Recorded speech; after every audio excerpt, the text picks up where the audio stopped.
And we're back here at Blue Ridge, Georgia, getting ready to kick off this game between our Wolverines and Fannin County. Yeah, absolutely. And let me tell you something. We're going to give you a little bit of a history lesson. Fannin County kind of coming onto the scene for the Wolverines a long time ago. What seems so long ago, 5 years ago, my sophomore year. They came to the region. Very good team that year. Grant, I hate to tell you, 5 years is not a long time. You're just old. You're just old. You're like 35 or something like that, right? 34. Close enough. 34. The Fannin Rebels coming in my sophomore year, the year of 2020, when everything kind of got reclassified, new teams leaving in and out of the region. Fannin County beat the Wolverines that fateful day. I don't know if it was a fateful day, but it was fateful. It was a fateful day. Yeah, there you go. That's a good one. 55-0 was the score of that game as a shutout. No, 55-7. Excuse me. We scored on our first drive after a fumbled kickoff from the Rebels. The next year, Wolverines came to Fannin County for the region championship. Lost that game 21-17. Great game too. Oh, it was a great game. Still salty about that one. And then Fannin County left the region for the next year, couple years. Next 2 years. Darlington and Tryon replacing them, and the Rebels coming back last year. We're going to talk more about these teams when we come back in 2 minutes. Wolverine football here on KWIM.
And we're back here at Blue Ridge, Georgia. We've got just about 5 more minutes left before kickoff.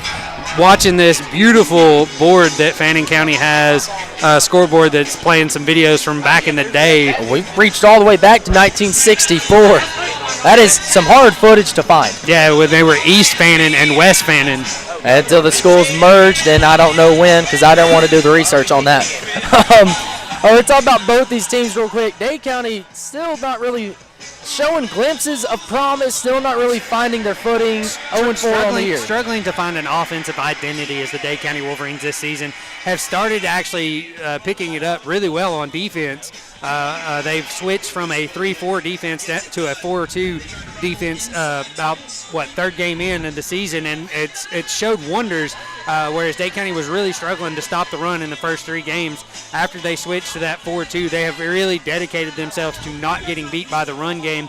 Unfortunately, they're struggling a little bit in the back end versus the passing game, but that'll come with time and repetition. You know, when that defensive line gets a little bit more comfortable and is able to get in the backfield, show that penetration that we know they can do.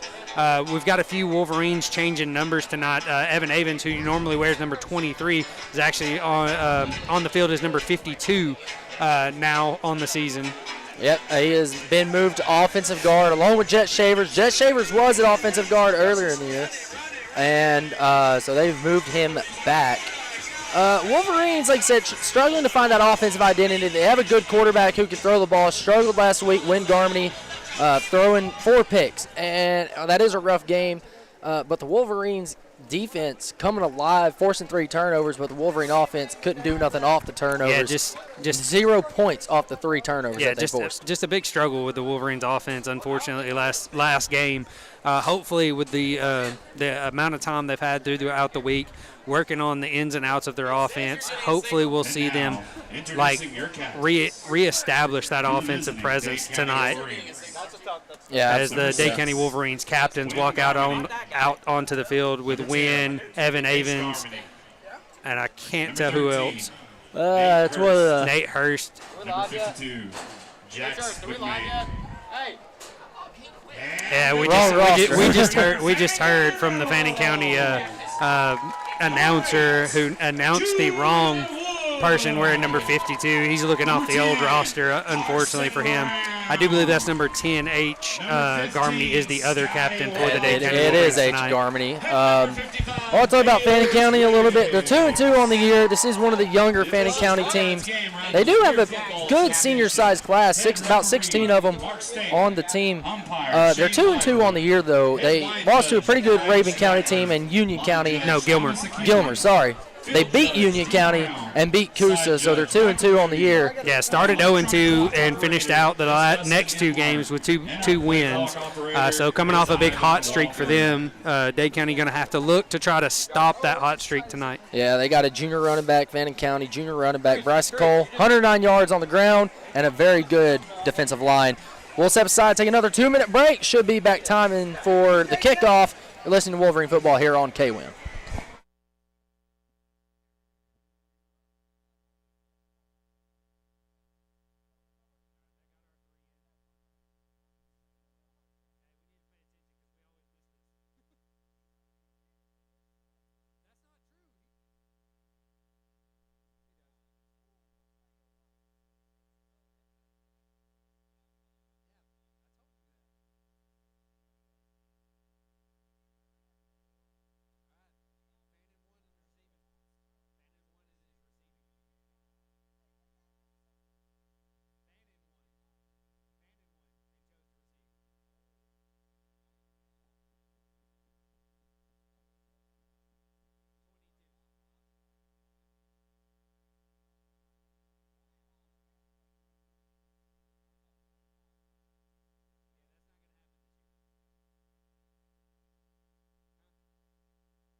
And we're back as Fannin County just shoots off the cannon to start this game tonight. Scared our Dade broadcasting guys. It really right did. Next to us. About jumped out of their shoes. About jumped off the thing. Fannin County did win the coin toss, and they are going to elect to receive in the first half, which means Dade County will get the ball in the second half. And that's usually pretty good when you can make the adjustment, try to figure out, come out halftime, try to put some points on the board. Last week, Only points on the board for the Wolverines was 39-yarder from Carter Bradley. Missed a 42-yarder just by a little bit. A lot of Christian Heritage players there in the way to affect that kick just a little bit, enough to where Carter Bradley wasn't able to put it through the uprights.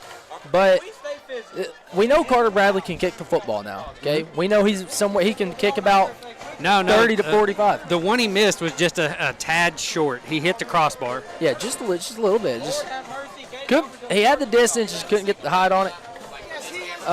Just didn't get a solid hit on the ball. It looked like, because it come off a little low, didn't really have a good rotation underneath it. So you could definitely tell, just not the best kick for him last week.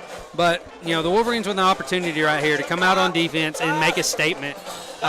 Do what they can to stop Fannin County early and try to keep this game within reach early in the game and just work their way. I know Dade County wants to run the ball, but I do believe the best option for them is throwing the ball this year. They've got a very talented quarterback and a very talented set of wide receivers who have had trouble catching the ball, but the kick is off, and it's going to go all the way down inside the 10-yard line. He's going to run toward his right and be brought down as he just crosses the 25 out to about the 27-yard line. Can't tell what number that is. It looks like number 2, Hunter Kennedy, but I'm not 100%. It may have been number 8, actually. Yeah, Judah Wood returning the ball for the Rebels. A very solid starting field position for Fannin County. We'll see if the Wolverine defense can do here. Yeah, 1st and 10 at the 29-yard line, actually, after that return. Wolverines, like I said, having to change up a little bit of a few things, going to that 4-2 defense. Fannin looking downfield, feels the pressure. He's going to get out, and he's got a lot of running room ahead of him. He's going to step out of bounds as he crosses the first down and steps out at the 41. Wolverines did a really good job covering downfield right there, just lost containment on the right side of the field, and that is exactly where number 5, Nate O'Neill for the Rebels, scrambled out to get that easy first down because there wasn't a Wolverine within 10 yards of him. Yeah, you're absolutely right. Kind of stole what I was about to say. Good coverage down here on the strong side of the receivers. It just couldn't, when you have good coverage, you leave the lane open for the quarterback. Yeah, and as that defensive end, you've got to make sure you maintain that outside shoulder and never get caught inside. As this time, just a read option right up the middle, going to gain about 6 yards on the play. The Wolverines rally to it pretty quickly, but just not a lot of penetration on that defensive line right there. The Wolverines have got to find a way to get that first step across the line and push that offensive line back into the running back. We'll see if the Wolverines come up big with a second down stop.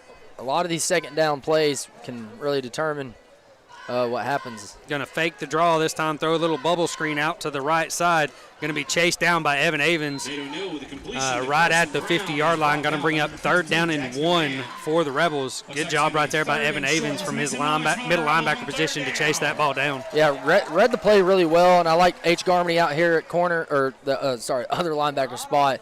I've been looking at Cass Christensen. But H. Garmany able to shed that block and be over there to help Evan Avens. And as a team, you got to go to the football. If I'm the Wolverines, I'm sending linemen to that right side.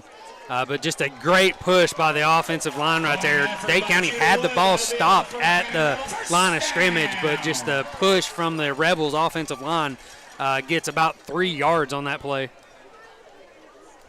The back was stopped and wasn't going anywhere, but just the second effort from that offensive line made that play.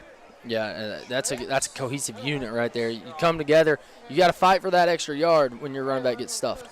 This time trying to get to the outside. Quarterback going to take it himself. Read option to the right side, and he's going to be dragged down as he crosses the 35 down to the 31. Going to be another first down, Rebels. Wolverines just back on their heels right now. They've got to find a way to get some pressure into the backfield to slow this offense down. Yeah, and read option is always tough because if you're the defensive end, you got to crash or you got to contain. And this time he's looking to pass, looking downfield. Evan Avens right behind him. He's going to throw it in the dirt good coverage by the Wolverines downfield and great pursuit by Evan Avens right there, and a late flag. With a flag on the play, let's check the penalty. Three flags on the play. That's a lot of flags. It really is.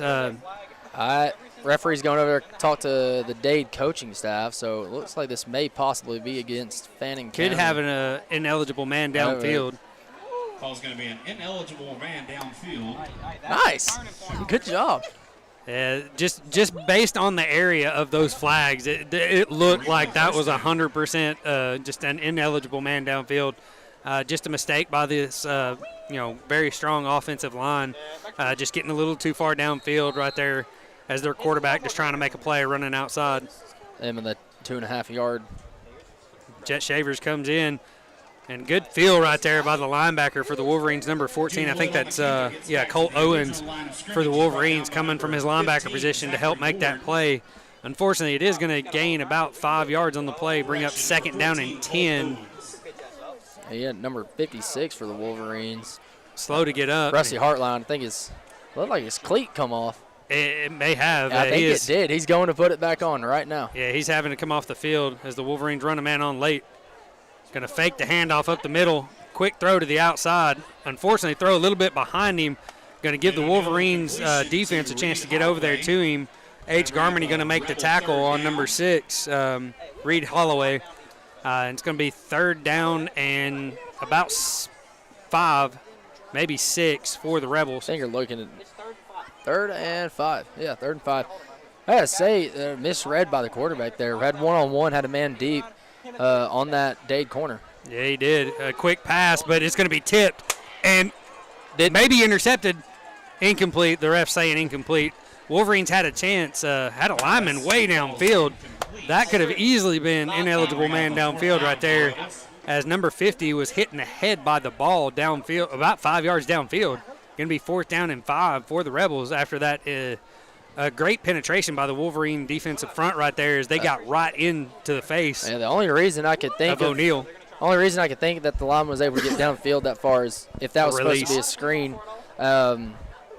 Maybe. No other way that lineman should have been downfield. O'Neal going to roll to his right, looking downfield, going to finally run on himself, but he's going to be wrapped up and brought down by the Wolverines. Number 27 gets the first contact, Kai Clark, and then H. Garmany and Evan Avens finish it off to get a sack on the play. Now, I wrote this down in the keys for the turnover for the Dade County Wolverines. Now, I wrote this down. As we have 8:24 left to go in the first, our score is still tied 0-0. Wrote this down in the keys of the game. The Wolverines, I was told we may see a little bit of a different offense today, but it looks like we, in the gun still run that spread. The Wolverines just need to possess the ball. We talk about that in the game of soccer a lot. Possess to create opportunity. There's a lot of room between that wide receiver and the DB as the quick pass to Nate Hurst. He cuts up field. He's going to get about 3 yards before he's brought down. And a late flag. A very late flag. And then we have Laundry on the field. Let's check the penalty. As we wait to hear from the referee, it looks like it's going to be on the Wolverines. Personal foul. No, personal foul on against the Rebels. On the Rebels. That's going to be an automatic first down for the Wolverines. Well, what I talk about when we talk about possessing the ball, look, you don't have to put up a lot of points, okay? A lot of the teams that run the ball really well, like Georgia Tech and teams like them, they possess the ball. They're still able to score, but they hardly give the other team a chance to really get a possession. By the time the other team gets a possession with a really run-strong team or a team that takes their time, it leaves very little room for the opposing offense to work. Wynn going to hand the ball off to the up man. He's going to gain maybe a yard on the play. Connor Sharp on the carry. I would love to see the Wolverines running back hit that hole a little bit harder. He kind of hesitated getting into the traffic right there, and you want to see him just make that cut and go. But yard gain for the Wolverines going to bring up 2nd down and 9. There are certain run concepts that you can be patient on. Power is sometimes dependent, but H. Garmany going to get the handoff this time. He's going to roll to the right side, and he's going to get about 4 more yards. Going to bring up 3rd down and 5 for the Wolverines. And this right here is where the Wolverines have to utilize that quick passing game. They've got to get that ball to the outside or on a quick slant route coming across the middle of the field. It's something that I think would really benefit them if they used it a little bit more just based on the way they play. A little bit of a high snap, going to hand it to Cash to the right side, or left side, and he's going to be swamped for a big loss on the play. Just unfortunately right there, that play took way too long to develop, and the Rebels were able to swarm at it and get the tackle for a loss. Going to bring up 4th down and 8 for the Wolverines after that loss of 4. Those plays like that, it all starts with the D-line not getting reached, and that's what the Rebels did right there. Not able to get reached, and their linebackers able to fill the gaps. Another two-man return set here. We've been seeing that a lot recently in high school football. I think just recently that's become more of a big thing instead of just a one-man back. Good snap and a good kick by Carter Bradley. Going to come up at the 24-yard line. And as they flip the field, we're going to send you guys to a 30-second break. Wolverine football here on K-Win. Every single day.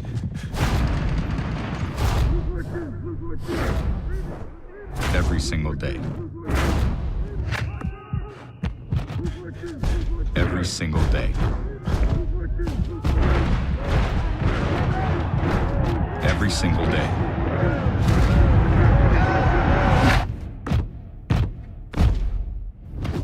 No matter what.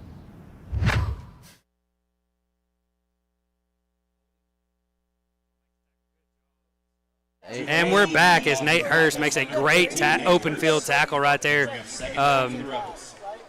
bringing up 2nd down and 8 for the Rebels. But a good job right there by Carter Bradley to flip the field pretty much and actually pin them down inside the 30. So that was a good job. Yeah, and Carter Bradley back to punting duties after Colton Chase has now been cleared to play. He was injured for a couple Quick weeks. Pass by the Rebels out to the right side. The Wolverines are there. Can they make the play? Just missed by Kai Clark. And but a good rally by the rest of the Wolverines. I do believe that was number 20, Hayden Dunn and Evan Avens making the tackle.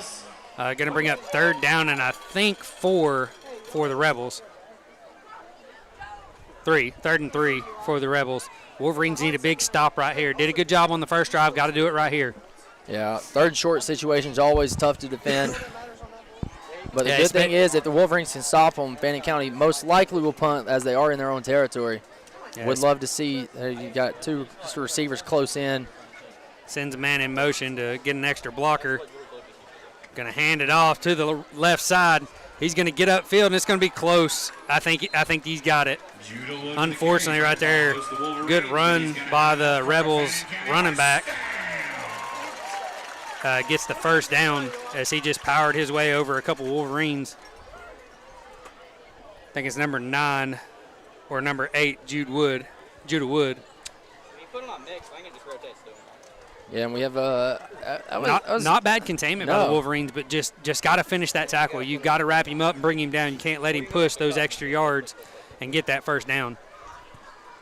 The Rebels looking just straight up read option this, pretty much so far tonight. That's going to be about 4 yards on the gain right there.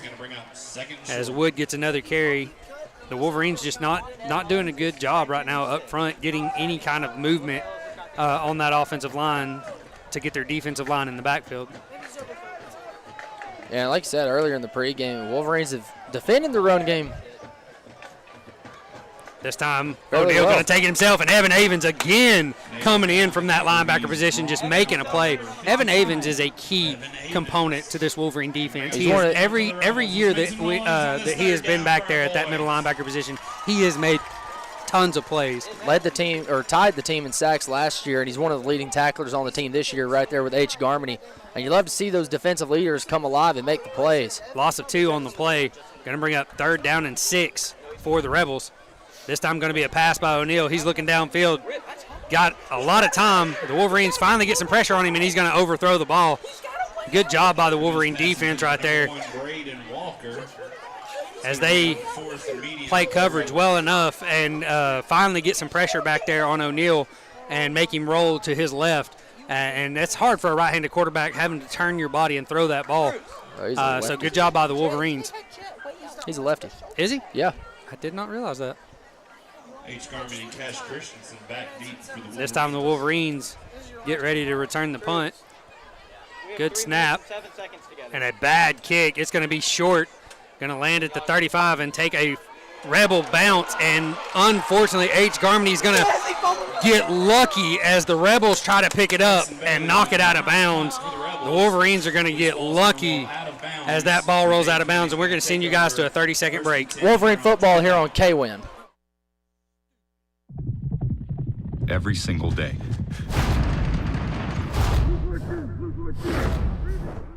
Every single day.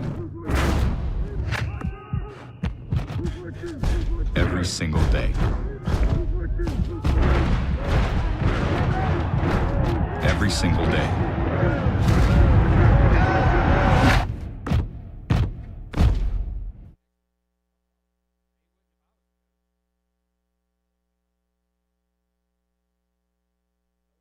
And we're back as the Wolverines take over first down and 10 at the 25-yard line.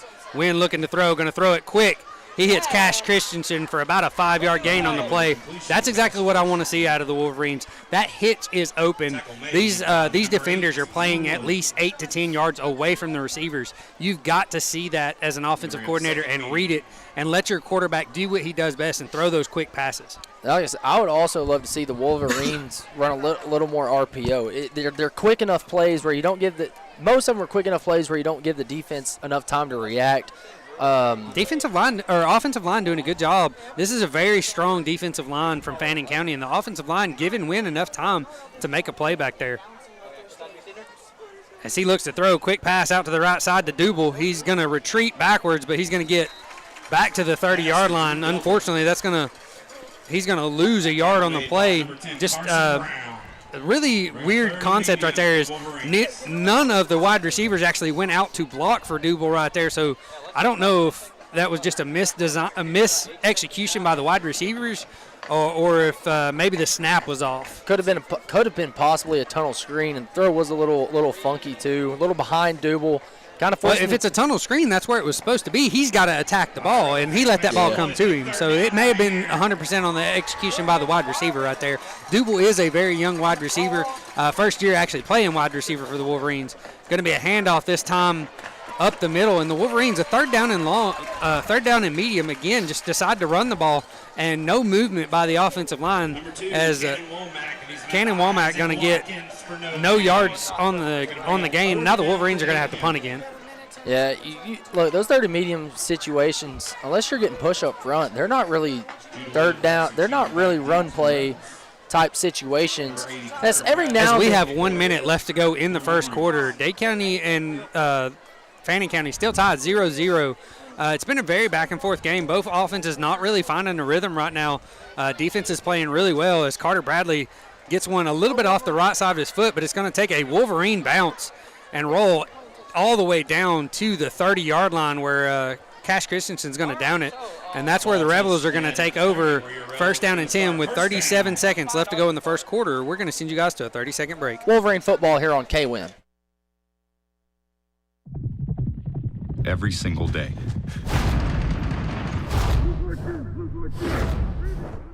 Every single day.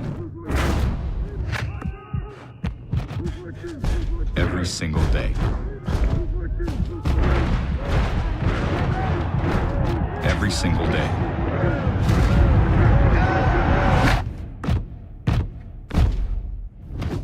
No matter what.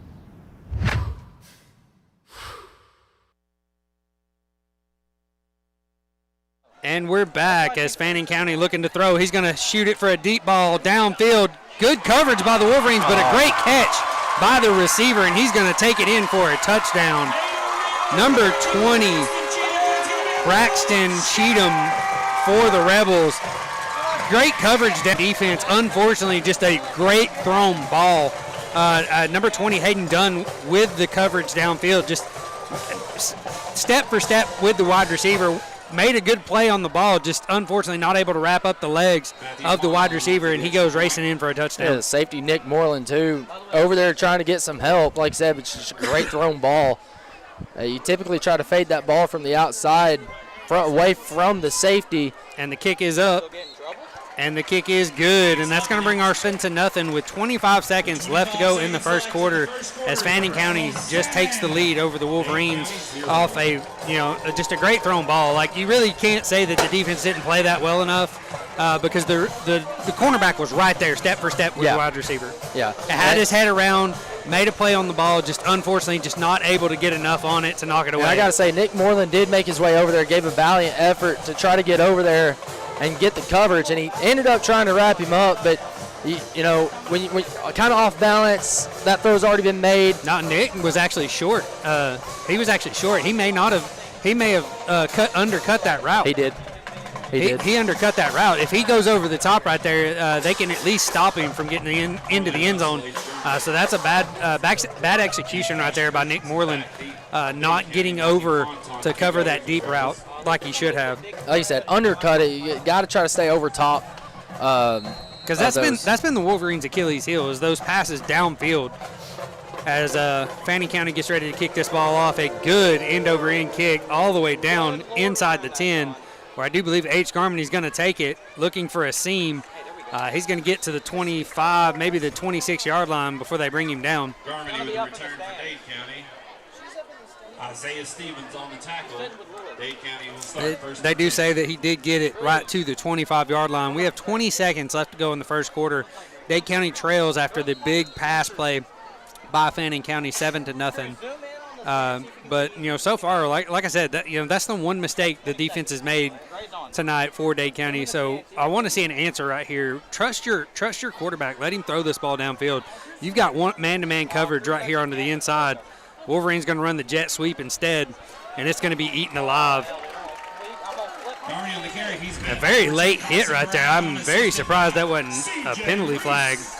A 2-yard loss on the play is number 20. It was Hayden Dunn. Hayden Dunn just had no running room, man. The wide receiver got pushed right back into him, and that's actually the man who makes the tackle too. Even though he fought really hard to try to get past it, but that's going to end the first quarter. Our score here 7-0 as Fannin County leads. We're going to send you guys to a 60-second break. Wolverine football here on K-Win.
And we're back as they flip the field after the end of the quarter.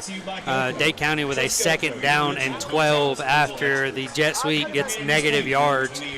Something that the Wolverines have struggled with so far this season is running the ball.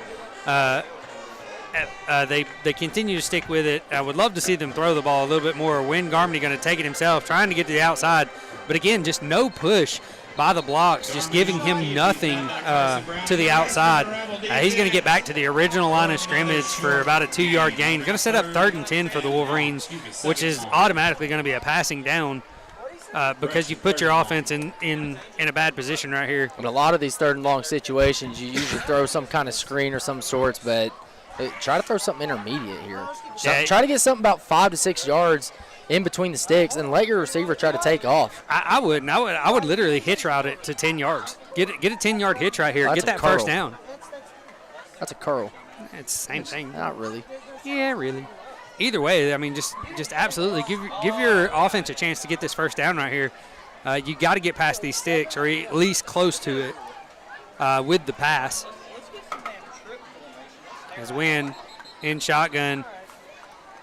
Looks like Poston's going to call a timeout. He didn't like what his offense was doing, or the play clock was running down. Play clock was running down. So we'll stay right here as we just kicked off the second quarter. If you're just tuning in, the score is 7-0. Fannin County took the lead right there before the end of the first quarter off a huge pass play from O'Neill to number 20, Braxton Cheatham. And just a great thrown ball and a great catch by Cheatham. And unfortunately, the Wolverines' safety just a little bit out of position, undercut the route instead of going over the top. Great coverage by Hayden Dunn, though. He was step for step with the wide receiver, just tried to make a play, just didn't have enough height, I guess, to reach his hand out and get a good hand on the ball to knock it away. But just great execution by the Rebels. Not bad coverage by the defense, though. As Wolverines with a 3rd down and 10, Wynn going to send Harley Russell in motion, and there's going to be a false start on the Wolverines. Not a good thing. Not a good thing. Yeah, it's going to be 3rd down and 15 now for the Wolverines after that penalty is assessed. Not something you want to see from the Wolverine offense, pushing yourself in worse territory, as now it brings it back to the 20-yard line. Nate Hurst coming off the field. Number 14, Colt Owens, coming in. Yeah, a little bit different look for the Wolverines. Still going to send a man in motion. Wynn going to take the snap in shotgun. Going to hand it off right up the middle. Just conceding to punt this ball away, the Wolverines are. Gain about 1, maybe 2 yards on the play. Now the Wolverines just going to have to punt it away. Throw it downfield. Give him a chance. I don't know if it's like he threw 4 picks last week, so we're trying to really protect the ball, and I can understand that. But you can throw the ball and still protect it at the same time. Yeah, you got to give your quarterback confidence. You got to let him throw those easy balls. And a bad snap, but Carter Bradley gets a good knuckleball kick and takes a great Wolverine bounce and is going to completely flip the field as that ball rolls down inside the 30-yard line. What a punt by Carter Bradley right there. Had to rugby kick it pretty much, but great job by Carter Bradley to flip the field. We're going to send you guys to a 30-second break. Wolverine football here on K-Win.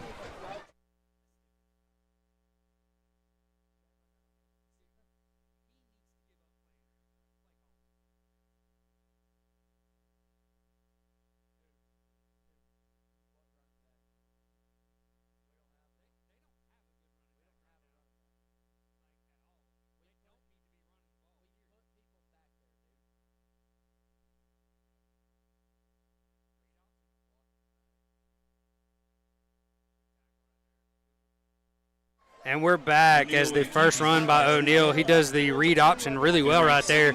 Takes it himself, read it perfectly, gets about 6 yards on the gain.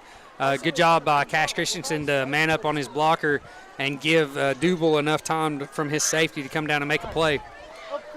Going to bring up 2nd and 4 for the Rebels as we have 9:45 left to go in the second quarter. Dade County trails 7-0. The Rebels going to send a man in motion. Going to hand it off right up the middle. And another 2-3 yard gain for the Rebels. Wolverines defensive front just not able to get any kind of push. The defense played well aside from the touchdown. They've been able to contain runs and the option fairly decently. You got it. The options are always hard to read, but if you have to, you're the defensive guy, not me. But how do you try to defend an option? You got to beat the numbers. Right now, the Wolverines are not beating the numbers.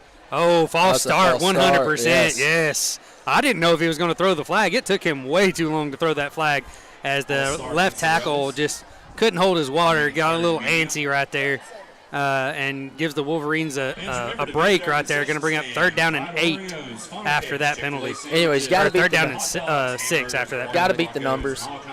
You do, and the only way to do that is to send those linebackers or send a safety as well as a linebacker. You've got to be able to outdo their numbers. Right now they're bringing a guy in tight to add an extra blocker, and you've got to be prepared that the quarterback may run it. This is going to be a fake screen to one side and thrown back to the other side, but great rally by the Wolverine defense right there. Evan Avens stayed home, played it very well. Number 10, Carson Brown with the catch, but it is going to be about 2 yards short for the Rebels. Going to bring up 4th and 2, and it does look like they're going to bring out their punt team. Good stop right there by the defense. Yeah, absolutely. Well read. They could have went either way on that screen, but the design calls for throwing it over the top. Yeah, Russell Hartline right there almost made a really good play on the ball. This time a really good punt. Going to take a Rebel bounce and bounce inside the 20-yard line as the Wolverines just let it bounce and just keep rolling.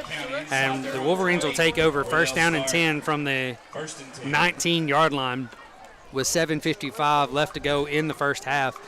The Wolverines have to find some rhythm on offense. They started off pretty good on their first drive and then just sputtered out after they got across the 50-yard line.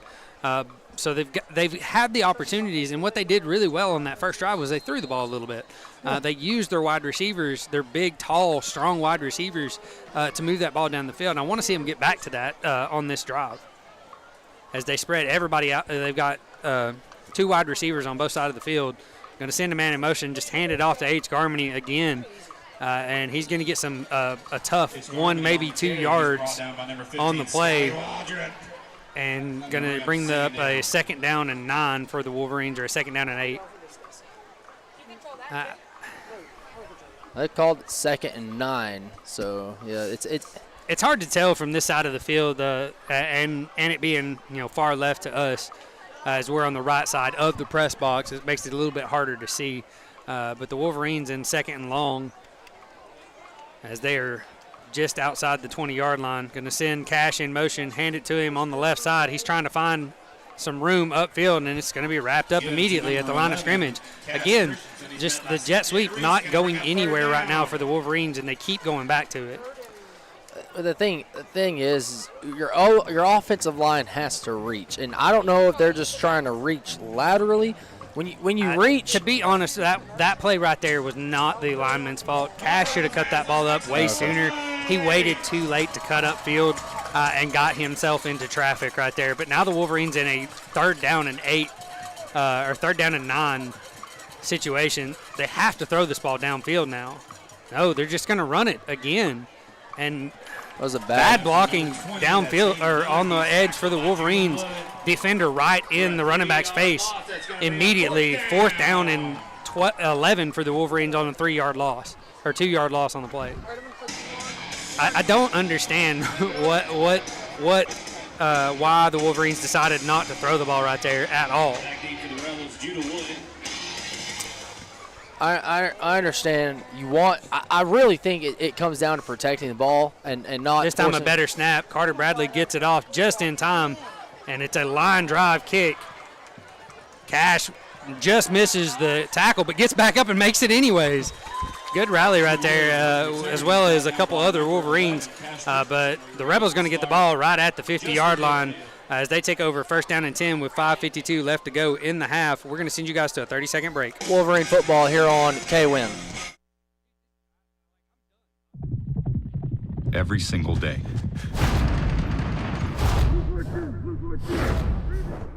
Every single day. Every single day. Every single day.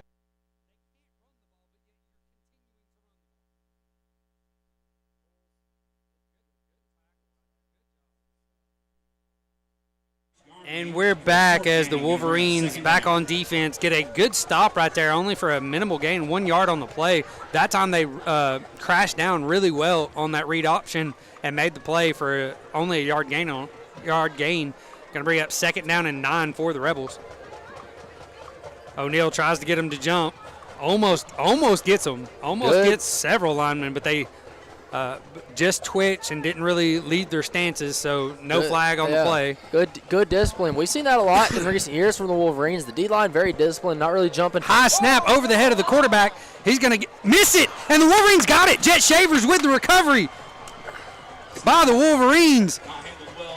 absolutely devastating for the Rebels as the snap sails over O'Neal's head and rolls down to the 35-yard line where the Wolverines take over, first down and 10 with 5:06 left to go in the second, trailing 7-0 to Fannin County.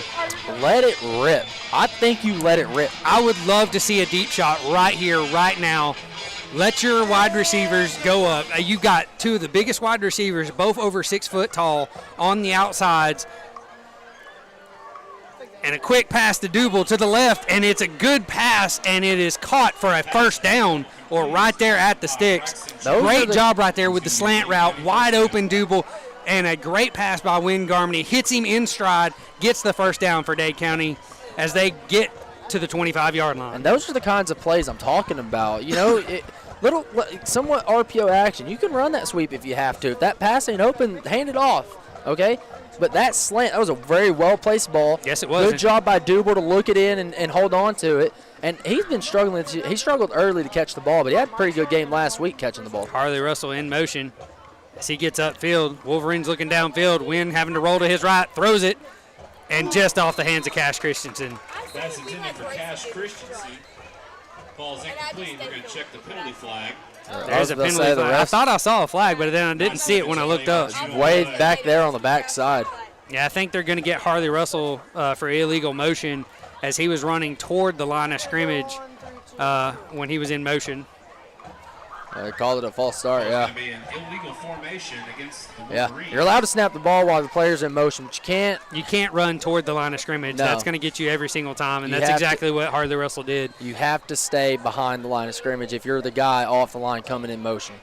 Yeah, You can still run your route from there. I mean, yeah, just caused the penalty as he ran toward the other receivers instead of running horizontal on the field. This time a better play, going to throw it out to Cannon Womack to the left side. He's going to get close back, most of that yardage back from the penalty. Actually, it looks like they're actually going to give him the whole 5 yards. Good little swing pass right there for the Wolverines, getting that defense out of position and letting your wide receivers do the job they do best, and that's make yards after the catch. Granted, that was the running back at the time, but still the same option. Like that's something that they've done really well as soon as the ball has gotten in their hands is getting upfield and getting some good yardage. But that's going to bring up 2nd down and 10 for the Wolverines. Wynn Garmany in shotgun, going to fake the handoff, throw it quick downfield, and just out of the hands. Ball a little low to Harley Russell. there's that curl route you were talking about. It was, unfortunately, just a little bit off. Now, granted, the ball did hit Harley in the hands. Want to see him pull that in, but it was a really tough ball. It was down at his ankles. Yeah, sometimes you just gotta, almost like a goalie when the ball's coming in. You just gotta drop down there so you can get under it. Yeah, with 3:39 left to go in the second quarter, Dade County trails 7-0. A big third down right here for the Wolverines as it's 3rd down and 10. If they get even 5 yards right here, this is 4-down territory. Absolutely, it's also field goal range. It is field goal range. If they get some yardage. Wynn trying to get to the outside, breaks containment, looking downfield, going to throw it, intercepted. Did not see the cornerback come back into play, and he's trying to get to the outside. He's got to the outside. It's a foot race. Cash Christensen on his horse is going to push him out of bounds as they get him out of bounds as he crosses the 20-yard line.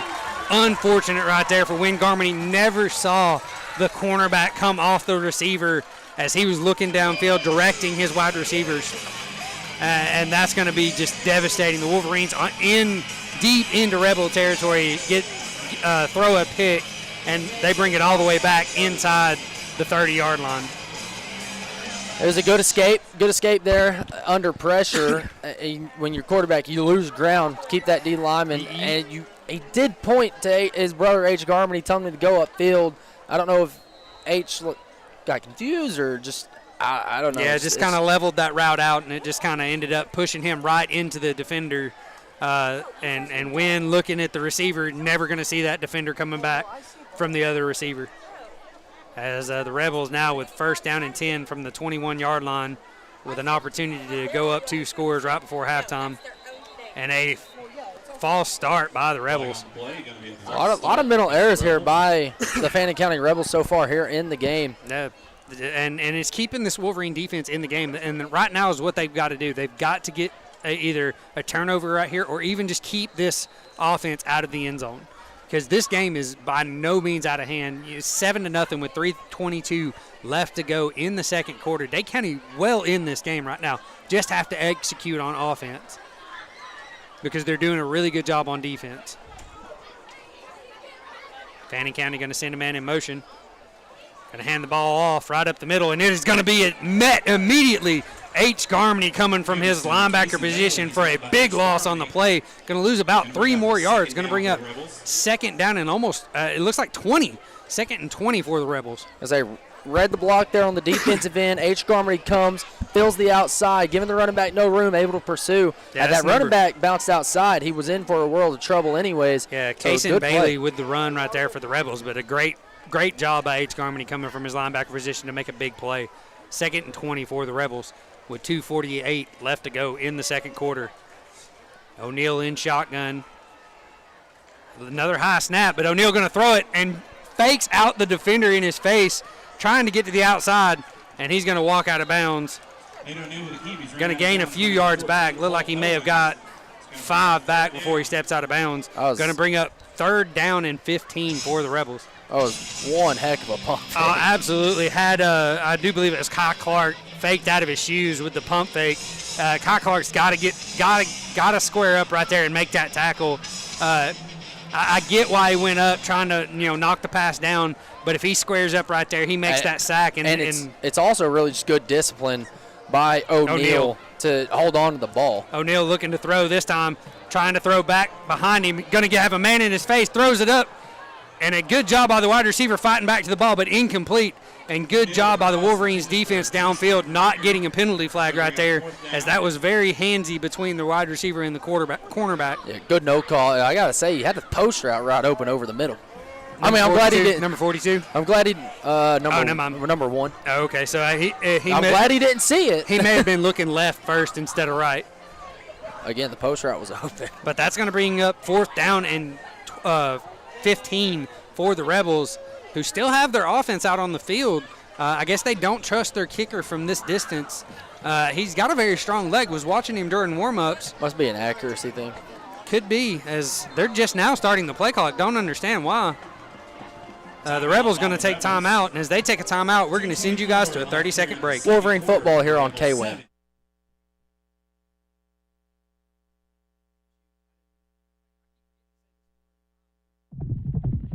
Every single day.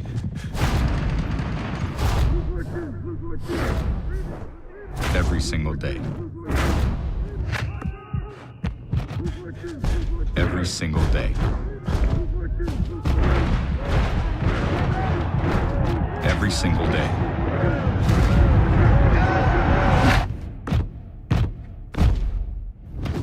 No matter what. And we're back with 2:24 left to go in the second.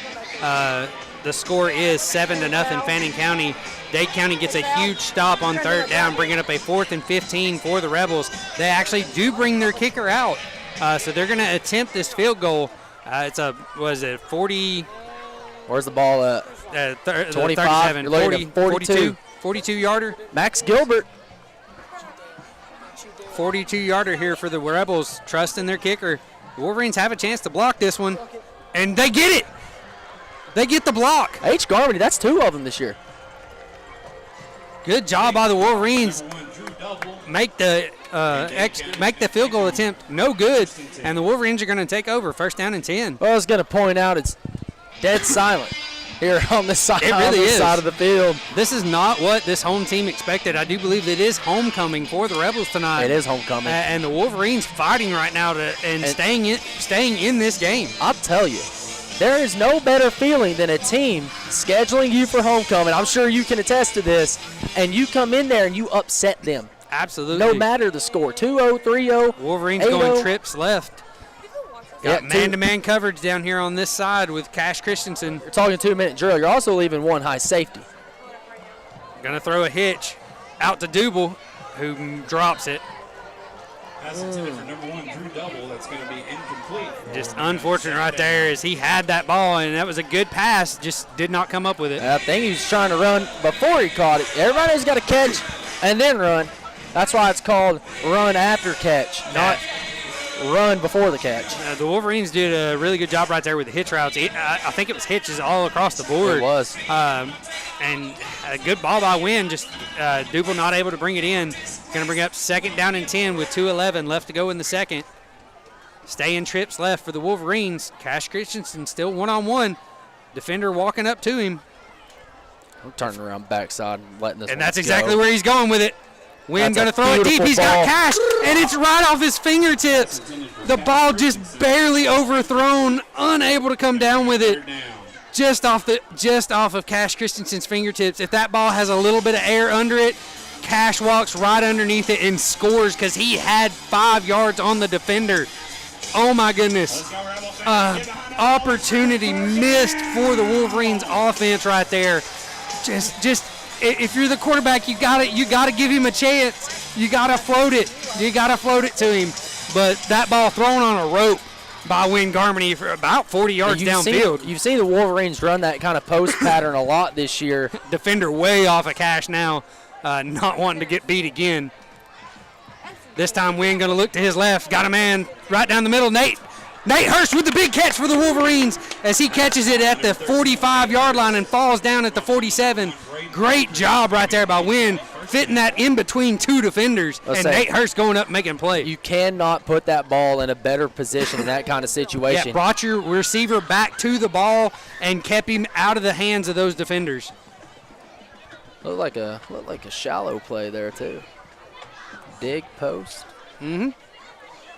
Absolutely. That's and one of my the favorites. Wolverines, as they get close to the 50-yard line, we have 1:30 left to go. Want to see a little bit of hustle right now by the Wolverine offense, the Wolverines wasting a lot of time. Yeah, Wolverines got 2 timeouts too as well, but you want to have that little bit of urgency. 5 wide for the Wolverines right here. Wynn Garmany in the backfield by himself. They're gonna send somebody. A little bit of a high snap. Going to throw a screen. And it's incomplete as it's read pretty well this time by the Rebels. A lot of heat into Wynn Garmany's face right there. Good job just putting that ball out of harm's way. As, like I said, there was a defender right there on number 3 for the Wolverines. Yeah, he's looking for Connor Sharp. Yeah, that's how you defend some of them screen plays. You send somebody in the face of the quarterback, make him force a bad throw unless you're just a really good quarterback and you can get it over him. I do believe it's number 52 on defense for, maybe not, 50-something on defense for the Rebels that made that play on defense. Wolverines go trips right this time. Good snap. Wynn looking downfield, got it wide open. Cash Christensen and throws it behind him. Oh my goodness. That's going to bring up a 3rd down. Had an easy completion and just a little off target right there was Wynn Garmany. Either that or maybe Cash ran inside too far. I'm not sure. I think the throw was a little behind him. It looked like a dig route. Typically, versus zone coverage, you want to sit that dig route right there in the zone. Turn it into a curl. Cash was behind the zone, man. If Wynn hits him in stride, Cash is still running. But again, if it was a design play for him to hitch and stop, then that's on Cash right there. Would love to know, but a good opportunity for the Wolverines. A 3rd down and 10. Wynn looking downfield, hit early. Should have been a pass interference as Nate Hurst tries to make the catch and drops it, but he was hit early by the defender. Now that's going to bring out 4th down and 10 for the Wolverines. They're going to bring out the punt team. Referee must have determined that Nate Hurst ran himself into the defender. That is definitely not the case. Absolutely not. 100% a bad call, bad no call by the referee right there, as you could definitely tell that he was shifted off of his position as he went to go try to catch that ball. A little bit of bad snaps so far tonight as a high snap. Carter Bradley just barely gets it off, but a good punt. That ball going to hit at the 25 and take a Wolverine bounce inside the 20 all the way down to the 16-yard line where it's going to be down, and the Rebels are going to take over 1st down and 10 with 50 seconds left to go in the second quarter.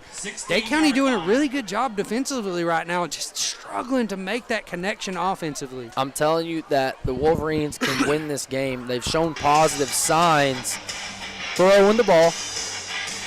if the defense continues to play how they're playing and the offense can find some kind of groove, there's no reason the Wolverines should not be able to win this game. Yeah, absolutely. The Wolverines as the Rebels go deuces to each side, looking for a quick pass to the far side of the field. Good catch. H. Garmany going to try to make the tackle. The receiver going to walk out of bounds. That had to have been after covered. about a first down. That had to have been cover 3 because that flat was way too wide open. Yeah, absolutely. The Wolverines playing back, not wanting to get beat deep again. This time the Rebels going trips to the left. Wolverines need to roll a couple people over there. Yeah, they're in prevent. Okay. This is just trying not to give up a big pass, but you got to be careful. Throwing right across the middle of the field behind the receiver, though, as O'Neal unable to connect with Cheatham, who was the man who caught the touchdown pass earlier. Had him open, but a good job by Evan Avens to get in front of the receiver, making that pass have to be thrown to the other side and causing that incompletion. 36 seconds left to go before halftime. 2nd down and 10 for the Rebels. Love the dig route. High snap again, but a quick pass. And intercepted! Intercepted! Kai Clark with the interception touchdown! Oh, my goodness! What a play by Kai Clark as he made an absolutely epic move to go out with the wide receiver and intercepts it and runs it in for a touchdown. It is 6-7 as Dade County gets a touchdown with 30 seconds left to go before halftime. 6-7. Wow, what a play. Oh, my goodness. Boy, let me tell you, that Carter was Bradley with the extra point attempt to try to tie the game up right before halftime. Good snap, good hold. The kick is up. And the kick is good, and our score is now 7-7. Dade County with the great defensive play to get back in this game.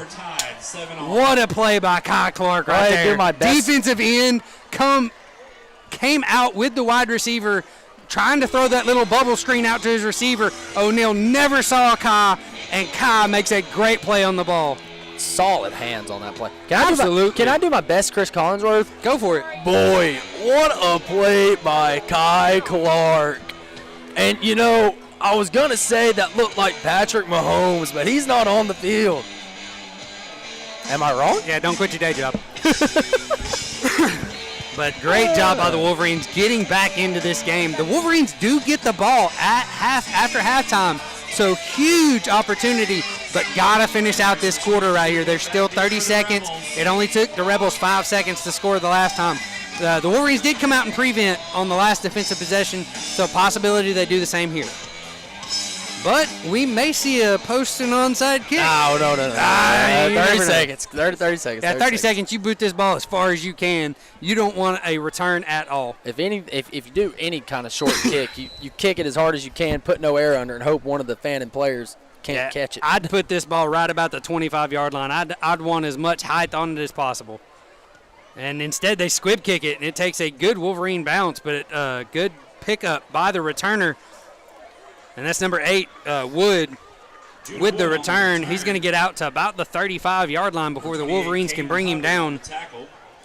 Rebels will take over with 20 seconds. Rebels take over with 20 seconds left to go before halftime. 1st down and 10 from the 35. Wolverines got to be smart right here. Cannot allow the big play. Like I said, well read. And what I've seen from this Fannin County offense, they love the option. Their quarterback doesn't really read the field too well. If he sees his open receiver, he'll chance it. But from what I've seen, he's missed a lot of couple receivers, and they love the swing routes. Yeah. So a good job by Kai Clark to be like, hey, I see that right there. Let me just go grab it. I've seen this before. I'm going for it. And he made a great play. The Wolverines do come out and prevent. Going to be a handoff right up the middle to Wood. He's going to break a couple tackles and bounce his way all the way down to the 50-yard line. That's going to take about 8 seconds off the clock. And Fannin's going to take a timeout as they get to the 50-yard line. And as they take a timeout, we're going to send you guys to a 30-second break. Hey, it's Wolverine football here on KWIN. Every single day.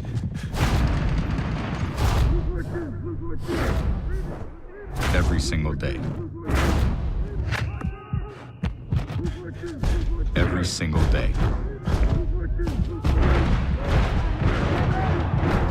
Every single day.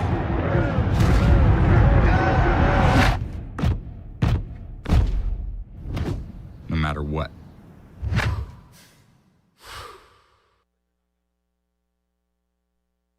Jake, And we're back as the Wolverines still on defense, playing prevent.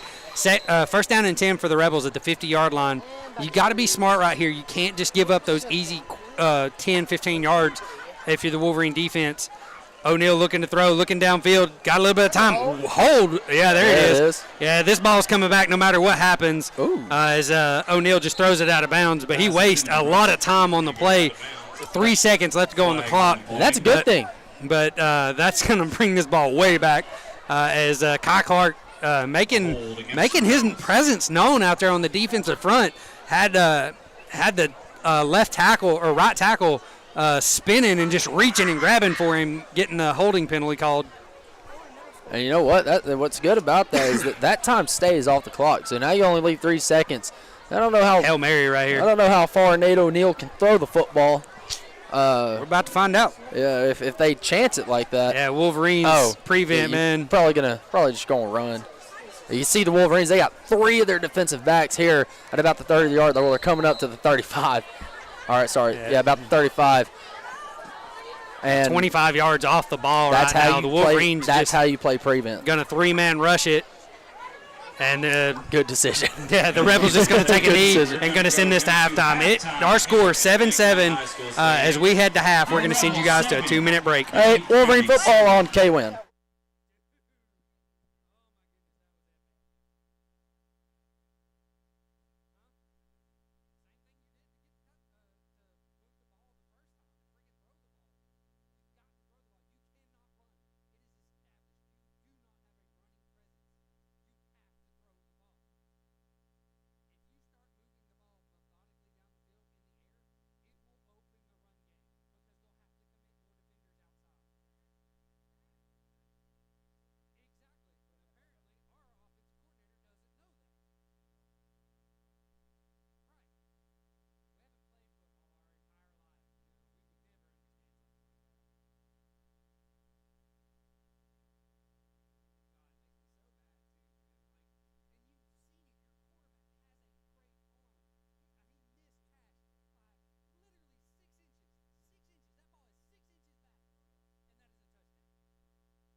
And we're back with our halftime report. If you're just now tuning in, Dade County tied the score up right before halftime. It is 7-7 here at Fannin County.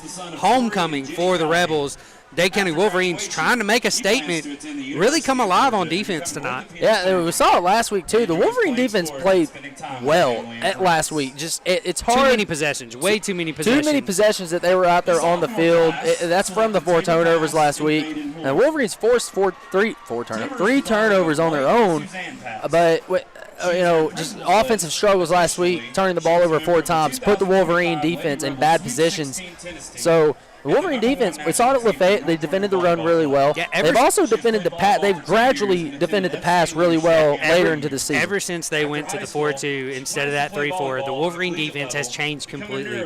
They are stopping the run plays that were gashing them at the beginning of the season, which is giving them a chance to make plays in the backfield, with the DBs and the linebackers, which is something that they were struggling with earlier in the season. So great job by the defense to adjust and make a change. Now we have to see the offense do the same. The offense has got to do something.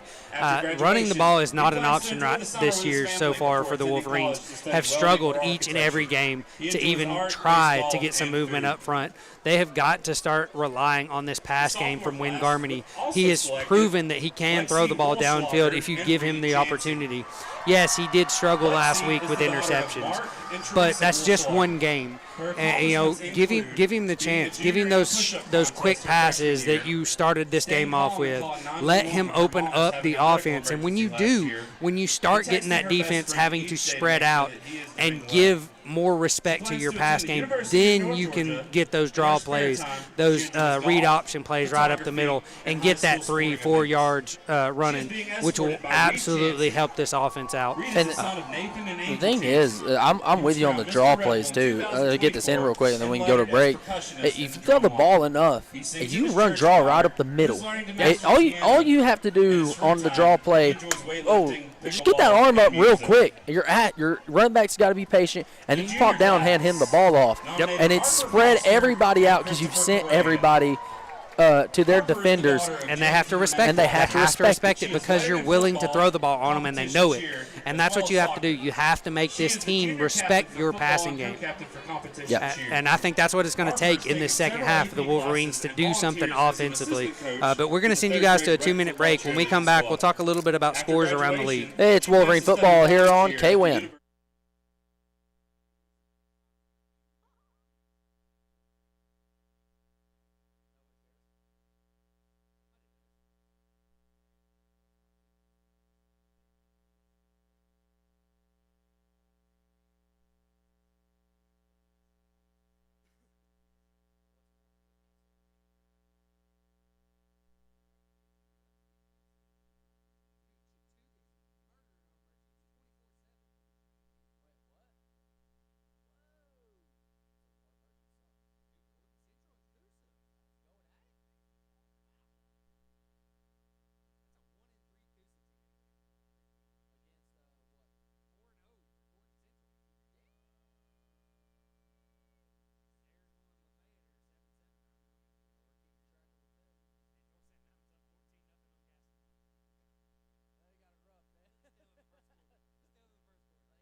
And we're back here at the halftime report. We're going to talk a little bit about scores around the league. They do not have an update on the Ringgold LFO game. I can tell you that Ringgold's probably winning. Probably, but it's at LFO too. Chattooga up 24-7 on Armurchie right now. Battle of the winless teams right now as Chattooga 0-4 on the season. Armurchie, or Armucci, whichever one you want to say, 0-2 on the season. Gordon Central and Coosa is the surprising one. Gordon Central 4-0, trailing 13-12 to Coosa right now in the second quarter. Coosa's record's what again? Coosa 1-3. Okay. Yeah, Adairsville and Lafayette tied 7-7 at halftime. Christian Heritage and Gordon Lee, no update. And we also covered the North Sand Mountain games as well. North Sand Mountain up 14-0 over Gaston right now. But those are the scores that we've got going on around our league, and and just North Sand Our Mountain. our good pals over there across the mountain. Undefeated this year. They've been fun to watch this year. We continue the homecoming festivities here. A lot of football players from this Fannin County team on the homecoming court here. There were 1, 2, 3 players from the Rebel team here on the homecoming court, I guess. Yeah, that's what it'd be, homecoming court. Yeah. I don't know if the Wolverine band looks like they're going to get to play the set after all this. After all this.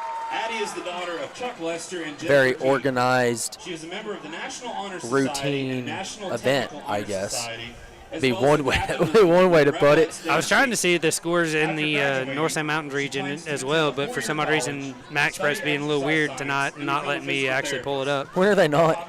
I know, right? Hey, listen, when we first started, it was Max Prep's roster problems, Max Prep's score problems, still roster problems. Look, you just can't have it all. It's always something with Max Preps, but Yeah, that's really our only option, unfortunately. But those are the scores around the league. Just and our score here tied 7-7. Dade County will get the ball coming out of halftime, so an opportunity to find that identity offensively and push this ball down the field.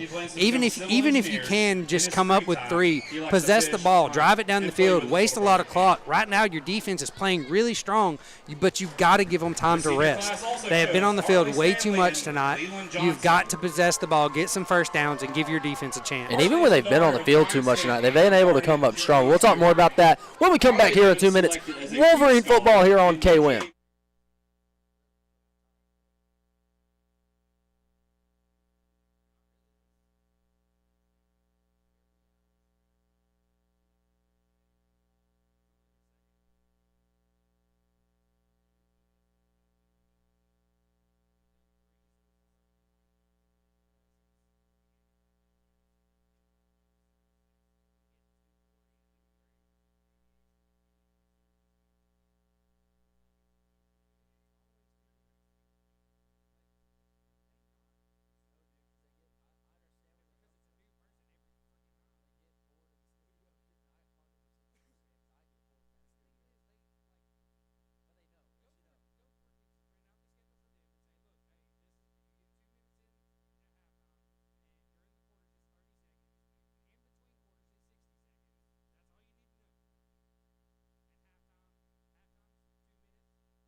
And we're back here at the halftime show as me and Grant are kind of a little focused on the homecoming court right now. We are excited to see who wins. Guy doesn't have his shirt tucked in. Yeah, just absolutely Yeah, sloppy. I'm calling him out.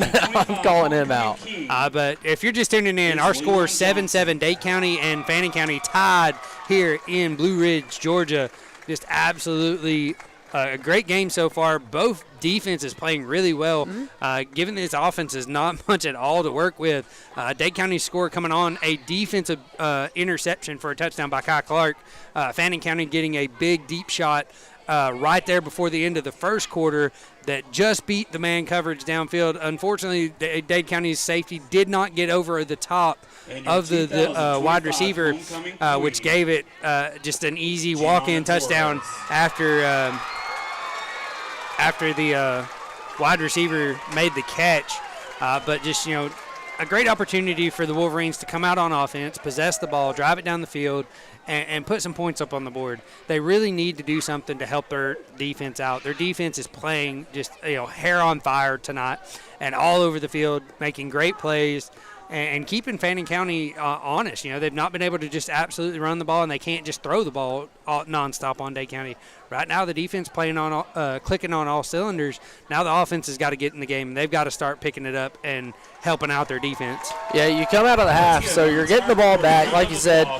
And what if the first thing you would want to do? We've talked about possessing the ball, and I like the way to possess the ball of throwing the quick stuff. Mm-hmm. Throwing the slants, throwing the hitches, the bubbles, the quick screens. Which opens up that deep ball. Yeah, absolutely. You make them corners come up. Look, we've seen this many times, okay? Everyone in this, as far as we've seen from every team this year, they have played their corners 8 yards off the ball. Yep, and they're doing it tonight. Yeah. They're doing it tonight. The only time they did not was the deep shot to Cash. And he got beat. And the corner was beat. The corner was beat. If the ball is just floated just a little bit more, Cash is able to catch that ball in stride and take it in for a touchdown. But something that that they're going to talk about in the locker room, I guarantee you, because it's there, it's open. You've just got to. And the play right before that, Cash ran a hitch, and the defender backed off of him. And had that play not been designed to go to the other side of the field, Cash was open, which is what brought that defender down to have to respect that quick pass. And then they took the top off of it, and it was inches away from being an offensive great play. So you can revisit that. You use that quick game to get these cornerbacks second guessing themselves. Okay, I can't play off of this receiver because they're going to burn me all night underneath. I've got to man up on him, and then once they do, that's when you rely on those big bodies, those fast wide receivers that you have, and take the top off the defense. Yeah, absolutely. I'm with you. I'm hoping the Wolverines they're not listening to us, but I'm hoping they are doing what we suggest. Yeah. I hope they have the ideas that we're having right now. Yeah, because they're seeing the same thing that we're seeing. They're seeing it from field level as well as up here in the booth, because they've got coaches up here watching this game just like we're watching this game. Absolutely. So we want to see them execute on that, and they're going to have a great opportunity to come out of this half and do something offensively to help out their defense. Yeah. But we're going to send you guys to another 2-minute break. We'll come back with Wolverine football here on K-Win.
And we're back here at halftime. If you're just now tuning in, our Dade County Wolverines have tied it up with Fannin County 7-7 right before halftime. It's been a great game so far. Offensively, the Wolverines have struggled a bit, but defensively, man, other than the broken play, or not really broken play, but good coverage downfield, just a great execution by Fannin County in the first quarter. Dade County's defense has absolutely, done their job. They've stopped the run. They've, made the quarterback uncomfortable back there in the backfield. He's thrown a pick six. He's thrown some questionable passes downfield. Dade County with several opportunities to pick the ball off early and just missing just by inches to get that ball back for their offense, and finally come away with one in that second quarter for the pick six by Kai Clark. But defensively, the job's being done. The Wolverines defensively are playing great tonight. Stopping the run, getting pressure on the quarterback, not giving him all day to sit back there and throw. So there's really not much you could change. Maybe throw a couple stunts here and there in for your defensive line on those for sure passing downs to try to mess up this offensive line and give you a chance at a free rusher on the quarterback. But, other than that, they've done a really good job and want to see them continue that success into this second half. The only thing they need is some help from their offense. They need that breather, that extra time off the field so that they can catch their breath and come out fresh and ready to go when they get their defensive chances. So it's going to be a great opportunity for them coming out in the second half, wanting to continue that success that they had in the first. Yeah, absolutely. I'm with you. I'm not the smart defensive guy. I mean, I know a little bit about what I'm talking about, playing a little bit of defense in my heyday, my defensive end days. Yeah, listen, when it's symbiotic, right? It's got to be, you have to give your defense, when your offense is hot, you want the defense to get the ball back. And when your defense is playing really well and they've been out of the field in a long time, you want the offense to take their time and give you the breather. That's why I think the Wolverines offensively can take their time. They can. Get their defense a break. Now there are a few guys that are playing both ways, so it's a little harder to do that. But for the guys who aren't, get them refreshed. Absolutely. Keep them just ready. Have them ready. Give them the breather. You're playing really well tonight, and that's really what killed them last week. Defense never got a break last week. Hey, to both teams out here for the stretch period. We're going to take a 2-minute break, and we're going to come back. It's Wolverine football here on K-Win.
Every single day.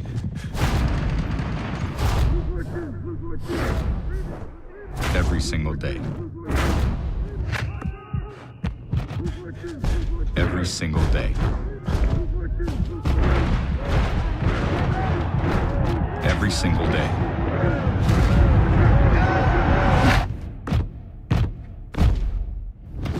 No matter what.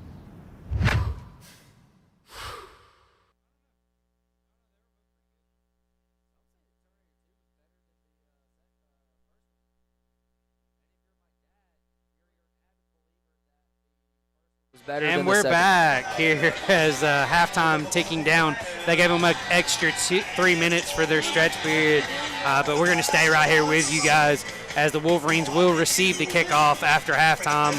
Our score here, 7-7. Dade County and Fannin County tied up going into the second half. Just absolutely amazing play by Kai Clark to tie this game up for the Wolverines right there in the second quarter. Just looking forward to see if the Wolverines offense can put it together and get a good drive going in with this first possession. It's just a really well-read play by Kai Clark. The swing route that was open, just able to come in and just jump it. It just pounces on that ball and takes it home for 7. So that's how we're here now. It's 0-0. Absolutely. It's a tie ball game. Yeah, and you this get game the ball is back. the same as it was when it kicked off. And you got to have that kind of mentality when you are in a tie ball game. Everything's manageable and you got everything in front of you. Yeah, even if this was a 7-0 game, it's still 0-0 coming out of halftime because both teams are going to adjust. Both teams are going to change up a few of the things that they do and see if it sticks when they come out on offense. Yeah, absolutely. Really just waiting for both teams to get out here for the kickoff. And there's really not much else to say. Yeah, just like we said, great defensively both teams as they get ready to kick this second half off. That referee just sprinted.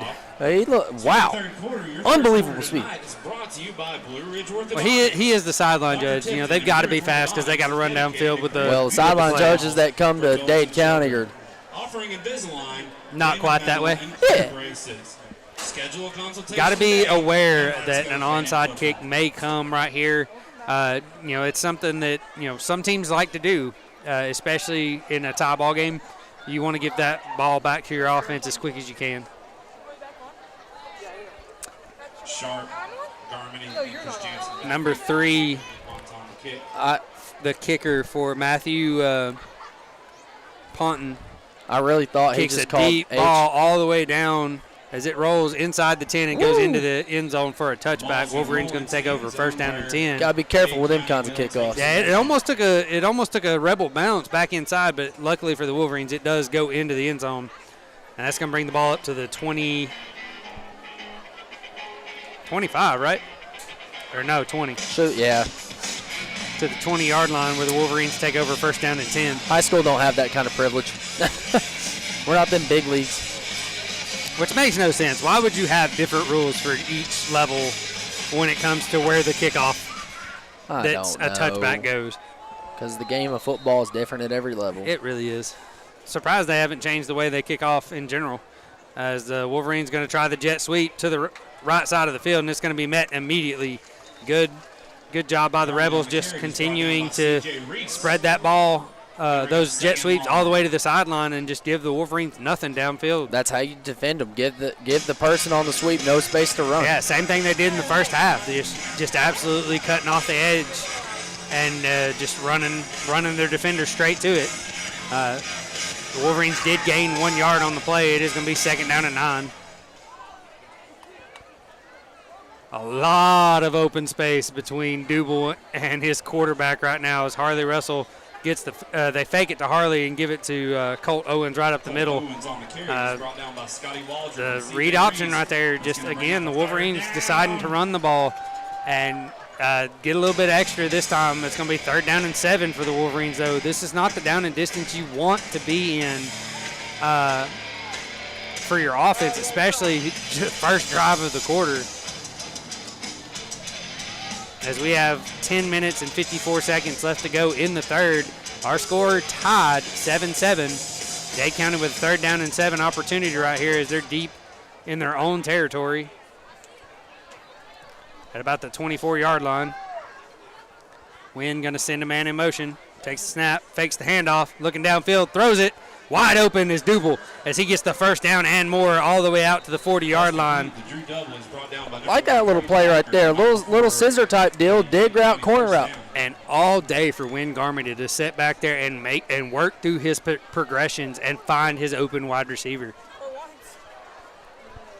You know, that's something you were talking about before the game, is this is a very good defensive front by Fannin County, and the Wolverines did a really good job right there protecting their quarterback. Wynn in shotgun. Running back to his left. A little bit of a high snap, quick pass out to Cash. On the left side, he spins to the outside and finally gets brought down as he crosses the 45 out to about the 47-yard line, about a 7-yard gain for the Wolverines. That's how you bring them corners up. Exactly. That's what we were talking about during halftime. You know, the Wolverines, you know, working that ball downfield, you don't have to take a big chunk. If the defense is going to give you 5 to 10 yards, 5 to 8 yards every single time, take it, because that will get you first downs all the time. And the Wolverines did a good job right there. They're still playing 8 yards off. Absolutely, just all kinds of room. Wolverines going to hand it off. It's going to be a reverse to Cash, trying to get to the outside. Good block by Wynn, and just wrapped up though. Great rally by the Rebels. No gain on the play. Going to bring up 3rd down and 3. The Wolverines just cannot run the ball. They're not doing a good job blocking, especially on the outside. Good job by number 50 for the Rebels, just staying home and waiting for that wide receiver to come back to him. And as soon as he did, he was right there to meet Cash. A good effort there on the block by Wynn Garmity, though. It was. Isaac Watkins was the defender that made the play for the Rebels. You run this hitch route right now. Absolutely. Run this hitch route to the short side of the field. Yeah, short side of the field. Duble's, you know, got a man 10 yards off of him, and they're going to hand it off instead. And it's going nowhere. Cannon Womack had no running room whatsoever. Gains a yard on the play. 4th down and 2 for the Wolverines, or 1. 4th down and 1 for the Wolverines, as they are just 50, outside of midfield. Number 50, Isaac Watkins on the tackle. Not what you want to see from the Wolverine offense, who did a really good job throwing the ball in that series and just went away from it when they needed it the most. Took about 4 minutes off the clock.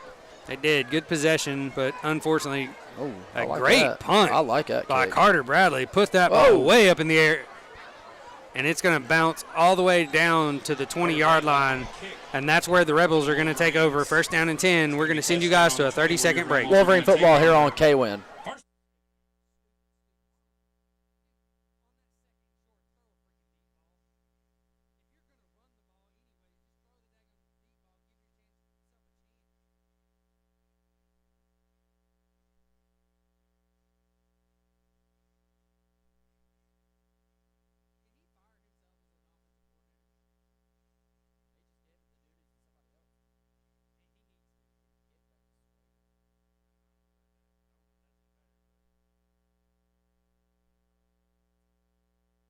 And we're back as the Wolverines punt the ball deep, and the Rebels take over 1st down and 10 from the 20. Good penetration by the defense, but just missing the tackles as the running back gets to the outside and gets upfield.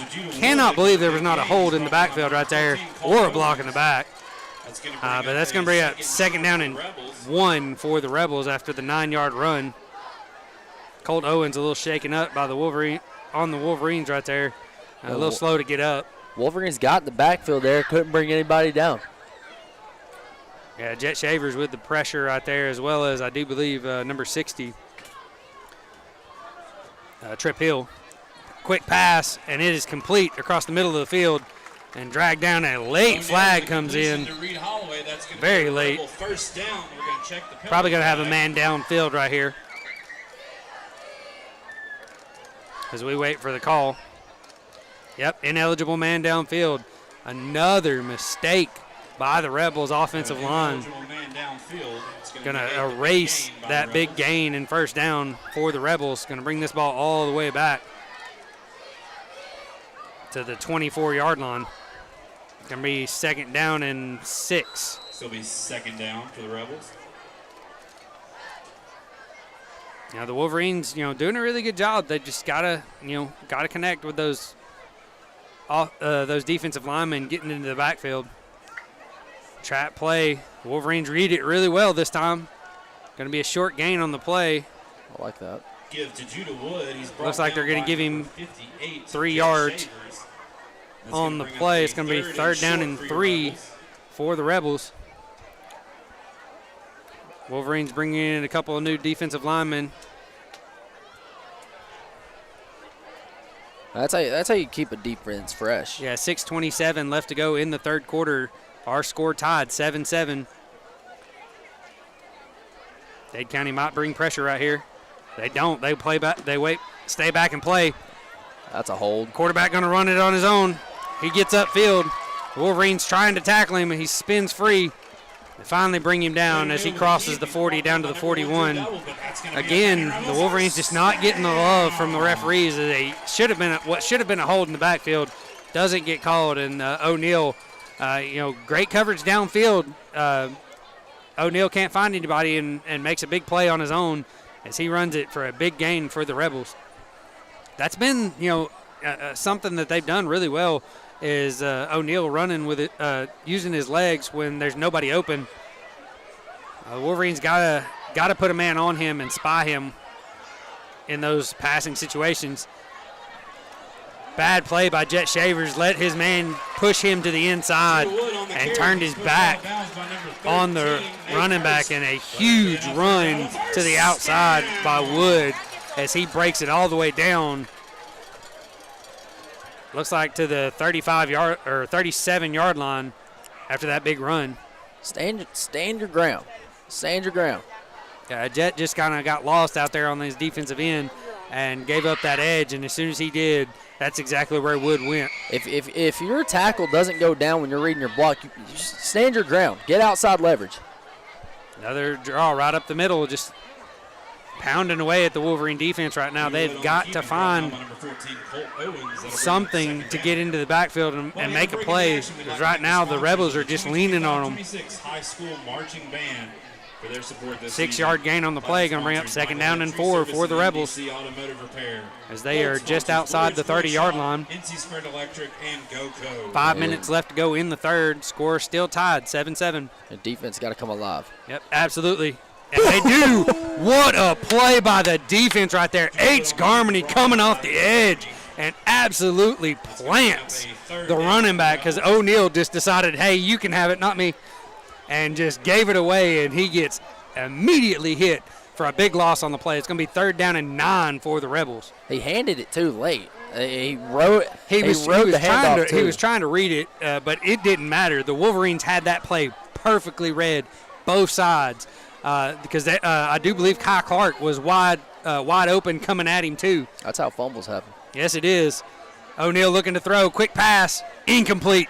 Good job right there by Double to get his hands on the receiver. And as soon as he hit him, he dropped the ball. Yeah, that is a good stand right there.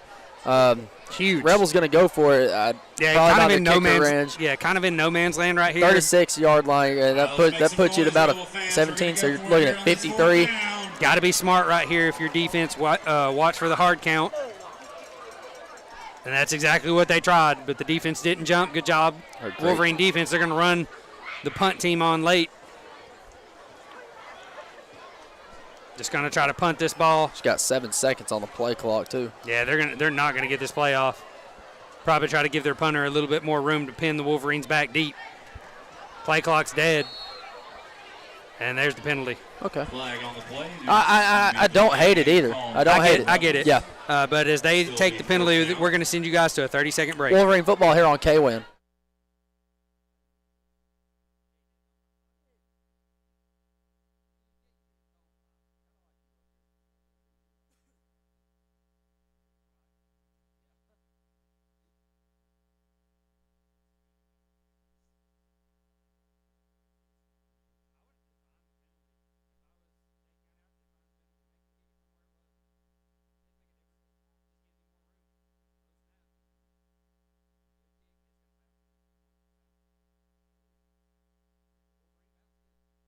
And we're back as the Rebels do decide to punt it, but the ball does take a Wolverine bounce all the way back to the 15-yard line.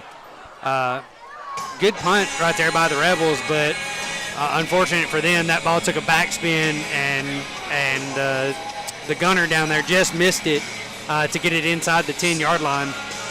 Listen, it's hard to catch that football on the bounce, man. It is. I understand. If you're just tuning in, we have 4 minutes left to go in the third quarter. Our score's still tied, 7-7. Both teams have had an offensive possession in this second half, and both have had to punt the ball away due to good defense if stops. You have 4 minutes to possess the ball and do what you need. Trips to the left for the Wolverines. Wynn going to throw it that way, and it's tipped, but still caught by Harley Russell, I do believe.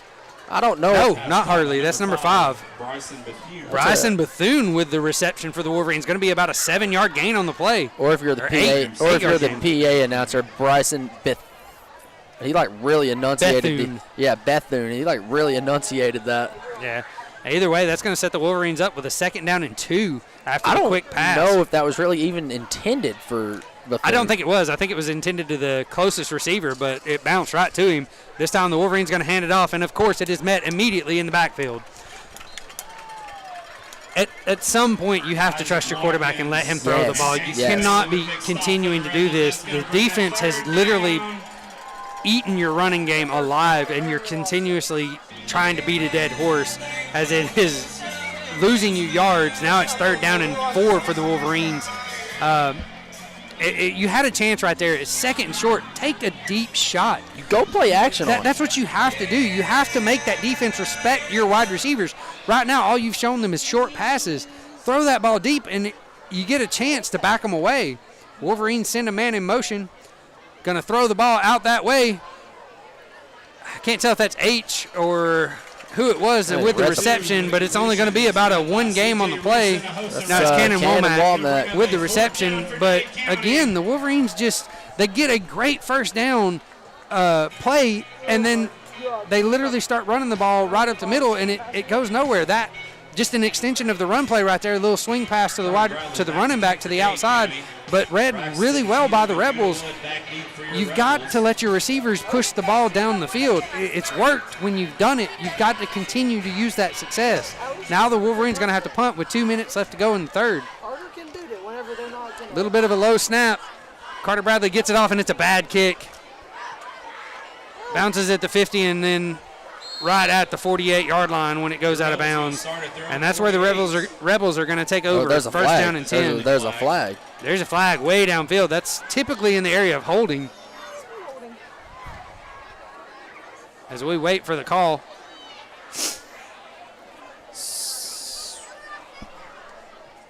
Yeah, the ref's down on the field right at the 40-yard line where the flag was thrown, trying to make the call.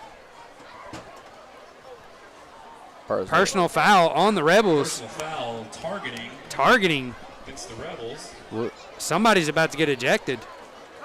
Wait. Who was it? Who did they target? You can't. Hold on a second.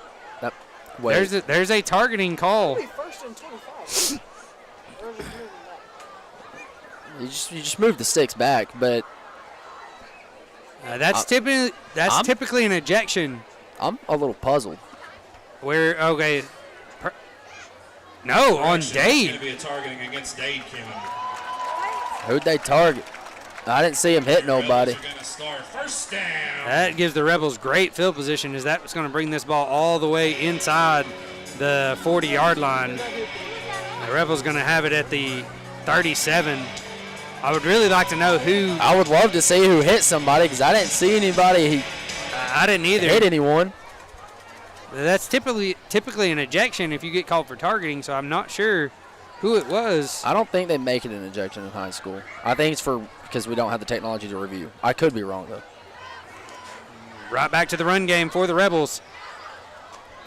About That was- 4 or 5 yard gain on the play. I'll be puzzled about that one all night.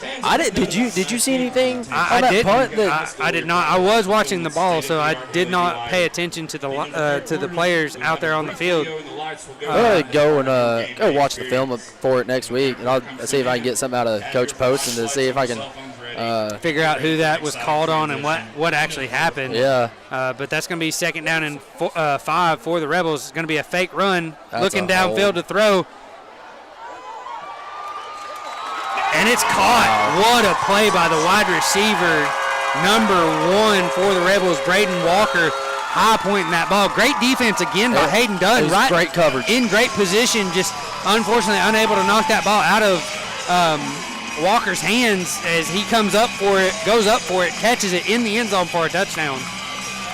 Yeah, you can't defend it better. You really can't. You can't. He got his head around looking for the ball, made a play on it, and just unable to get it out of Walker's hands. And that's going to bring our score 13-7 as the Rebels get ready to attempt the extra point. The kick is up. And the kick is good, and that's going to be our score 14-7 as the Rebels take the lead here with 1:23 left to go in the third. We're going to send you guys to a 30-second break. Wolverine football here on K-Win.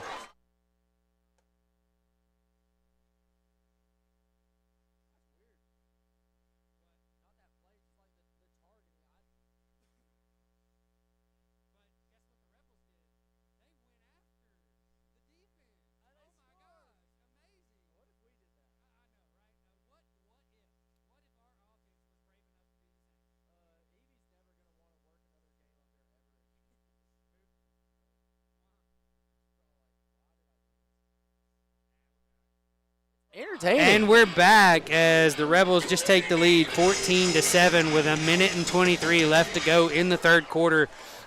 Again, Hayden Dunn does a great job right there is at the cornerback position, in position to make the play. Just a great thrown ball and a great catch by the wide receiver. As this time the ball comes back into play, Wolverine's going to have to take it. Trying to get to the outside is Cash Christensen, and he's going to get leveled at the 10-yard line. Just field the football. You've got to field the football right there. That ball is easily attainable on the catch, and just the Wolverines just trying to let it bounce into the end zone, and it doesn't. Go Green Spray Foam, your second quarter sponsor. Just absolutely not what you want to see. One of the worst returns for the Wolverines all season, and only because they let the ball hit the ground. You've got to catch that in the air and take it up. You can't let it settle and then run with it. It gives the return team or as soon as you see the punt team or kickoff team way too much time to get down there to cover. As soon as you see that ball stop before the goal line, you got to pick it up instantly. Yeah, instantly. Waited way too long to do it. Wolverines trips to the left. Wynn looking to throw, looking downfield, fakes it, and he's going to take the sack. Two-man rush right there, gets home. Isaac Watkins with a sack. That's just bad. Two-man rush right there, gets home. You've got, they played deep coverage against Duble down here, who is the lone receiver to the near side. You've got to look to the other side of the field. Yeah. As soon as you see that safety over the top, you've got to turn your head. Wynn just a little bit late right there, and it cost him dearly as the Rebels get a big sack. Second and long for the Wolverines as they are now at the 3-yard line in very bad field position. Probably going to end up running this ball. And that's exactly what they do. Just trying to give their team some breathing room right there. Got about 3 yards on the play.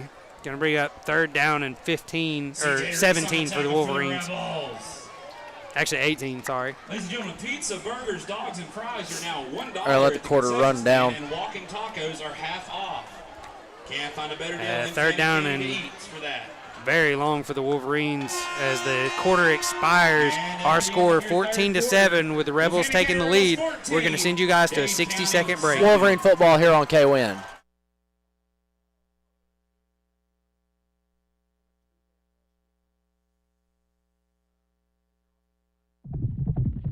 Every single day.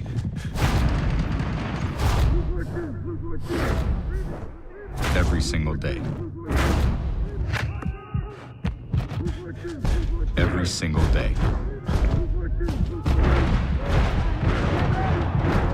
Every single day.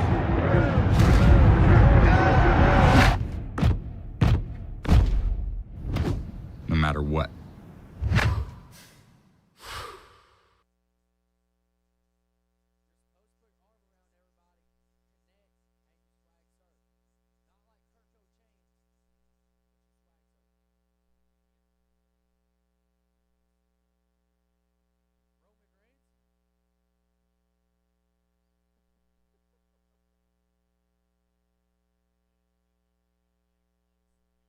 Knowledge. And we're back here for the fourth quarter as Dade County trails 14-7. Third down and long for the Wolverines as they are in very dangerous territory, backed up in near their own end zone. Got to have ball security right here. You cannot make a mistake if you're the quarterback. You've got to throw this ball, though. You cannot run it. You've done nothing running the ball. You've got to throw it. Wynn rolling to his right, looking downfield, throws it, and not on the same page as his wide receiver. A little that's supposed to be a comeback route. It definitely did. And Poston giving Cash Christensen an ear full because of that, because I do believe he was the intended receiver, and he did not. He was not anywhere near that ball. Since 1940. You got to be careful with the snap. Yeah, right now. They'll come after it. But they've come after it several times tonight, so this is no different than what the Wolverines have already seen. But you have got to make a good snap right here. Carter Bradley's almost heels on the back of the end zone. Heels on the edge of the end zone. High snap. Good job by Carter Bradley to get it, and he got it off. Good job, Carter, as this ball lands inside the 40. And trying to run it, but pushed out of bounds by the Wolverines. Cash Christensen with the tackle right there. Short gain on the after the punt. So, unfortunately, the ball is at the 40. No, it looks like it's at the 32-yard line, where the Rebels take over first down and 10. I said, because it looked like the Fannin player went straight into the bleacher. I was. Momentum carried both Cash and the returner, number 8, Wood all the way to the bench on the Wolverine side of the field. But that's going to be a first down and 10 for the Rebels with 11:45 left to go in the fourth quarter, leading 14-7 over the Dade County Wolverines. Dade County's got to have something right here. They've got to get into the backfield. Wolverines rolling some more back into the box, trying to get the numbers. Evan Avens with a great tackle. Just a great open field tackle. And there's going to be a penalty on Connor Sharp. Yes, there is. Just a stupid mistake right there by the defender. It's going to be a personal foul, too. You are still in this game, and your defense has done really good all night long. You cannot be making those mistakes this late in the game. Well, there's 2 flags, so maybe they'll offset. Face mask. Face mask against Dade County. Okay. First down. Bad decision right there by Connor Sharp. Rebel fans, making that, getting his hands up in the face mask. Miss Gianna Torres. Wolverine's going to bring somebody out to replace him after that. Gives the Rebels a automatic first down and puts this ball at the 14-yard line. Got to make a stand. Got to make a stand. Yeah, you need it right now. Defensively, you've played really well tonight. Just giving up 2 big pass plays. You got to find your heart right here and make a play. The Rebels bringing everybody in tight. Just going to run this ball, trying to bounce to the outside. He's got some room. Evan Avens again with the tackle. Gets him looks like he just got him shy of the line to gain. No, they're inching closer and closer to it. I don't know. They may give it to him.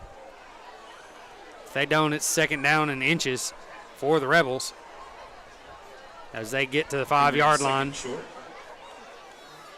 The down. Wolverines going 5 down linemen right now. The guy running trying to get some push up front and don't. Got a little high there, too, on the tackle. Wood gets it down to the one maybe 2-yard line. First and goal for the Rebels. There's a guy with his cleat off. Yeah, I do believe that's Wood, actually. Gotta have your cleat on. Thank you for helping keep our students safe. The Rebels, first and goal from the 2-yard line. High snap. Hands it off to Wood, and he's going to slide his way into the end zone. Evan Avens just missed him in the backfield. That's going to bring our score 20-7 as the Rebels take a 2-score lead if they can get this extra point with 10:38 left to go in the fourth quarter.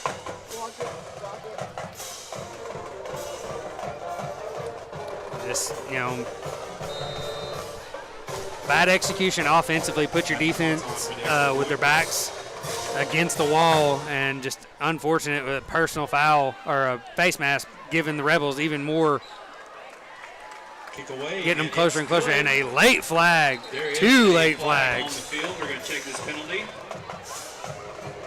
As it was thrown all the way down to the 15-yard line as the refs huddle up to talk about it. This may be on the Wolverines as the extra point was good. And that brings our score 21-7 with 10:38 left to go in the fourth. They're discussing it. Kai Clark and one of the Fannin players were kind of getting into a little bit of a shoving match there towards the end, getting a little handsy. They are coming over here talking to Fannin's coach. So I do believe this is going to be on the – nope, it's on Fannin. Personal foul on Fannin County. The extra point is going to – that's going to push this kickoff. Personal foul call against the Rebels. That's going to push this kickoff back 15 yards. Yeah, it should be about the 25. 10:38 in the fourth quarter, the Rebels Wolverines may have their best field position of the night. If they can get a good return from this penalized kick. You sling the football, dude. Sling the football. You're out of options trying to possess. The Wolverines have a chance score right here to get good field position. This 15-yard penalty pushes this kickoff all the way back to the 25-yard line. You have to catch this ball in the air and give your offense some field position right here, right now. You got 3 returners back deep for the Wolverines, standing right at the 22-yard line. The Rebels getting ready to kick off.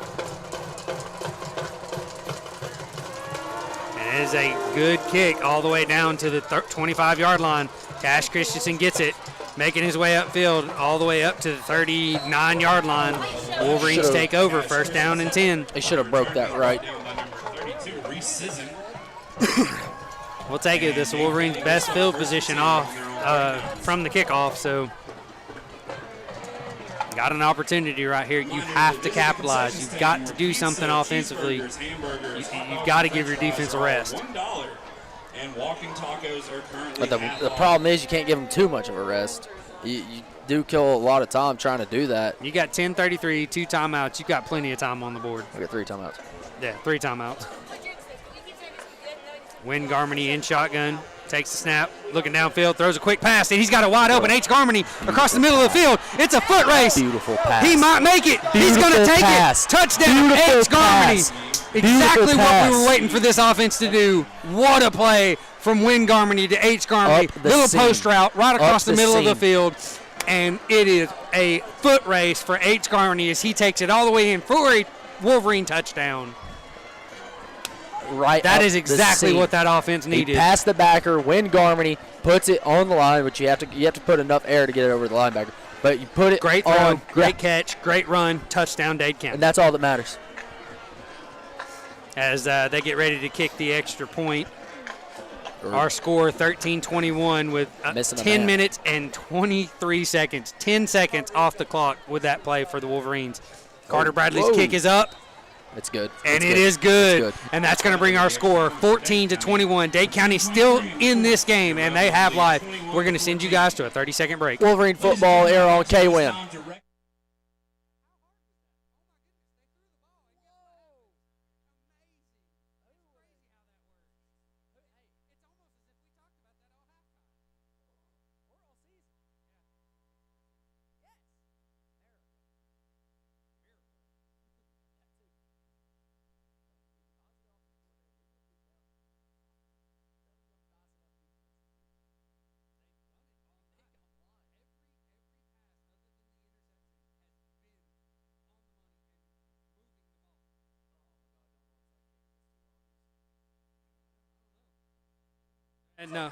And we're back as Dade County comes up to kick off the ball. We were just discussing, do you onside kick it right here? It's possible. We've seen Poston do it before, but then again, your defense just had their backs against the wall. You don't want to have that chance again. Punch this ball deep and give your defense as much room as they possibly can. They've done really well tonight. Give them a chance to shine for you. Carter Bradley with the kickoff Do something. for the Wolverines.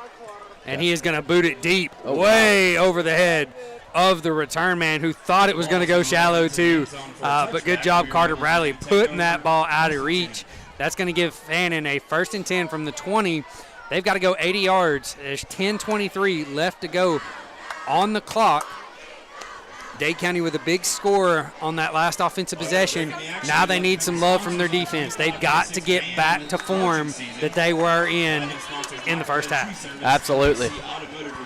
And to start this half too. They did a really good job on their first 2 defensive possessions. The only thing that gave you that touchdown was that penalty. Yeah, the penalty and the fact that they started inside your territory already. That's also true. So now you've got a chance. Get pressure on this quarterback. You've already made him shaky before. Do it again.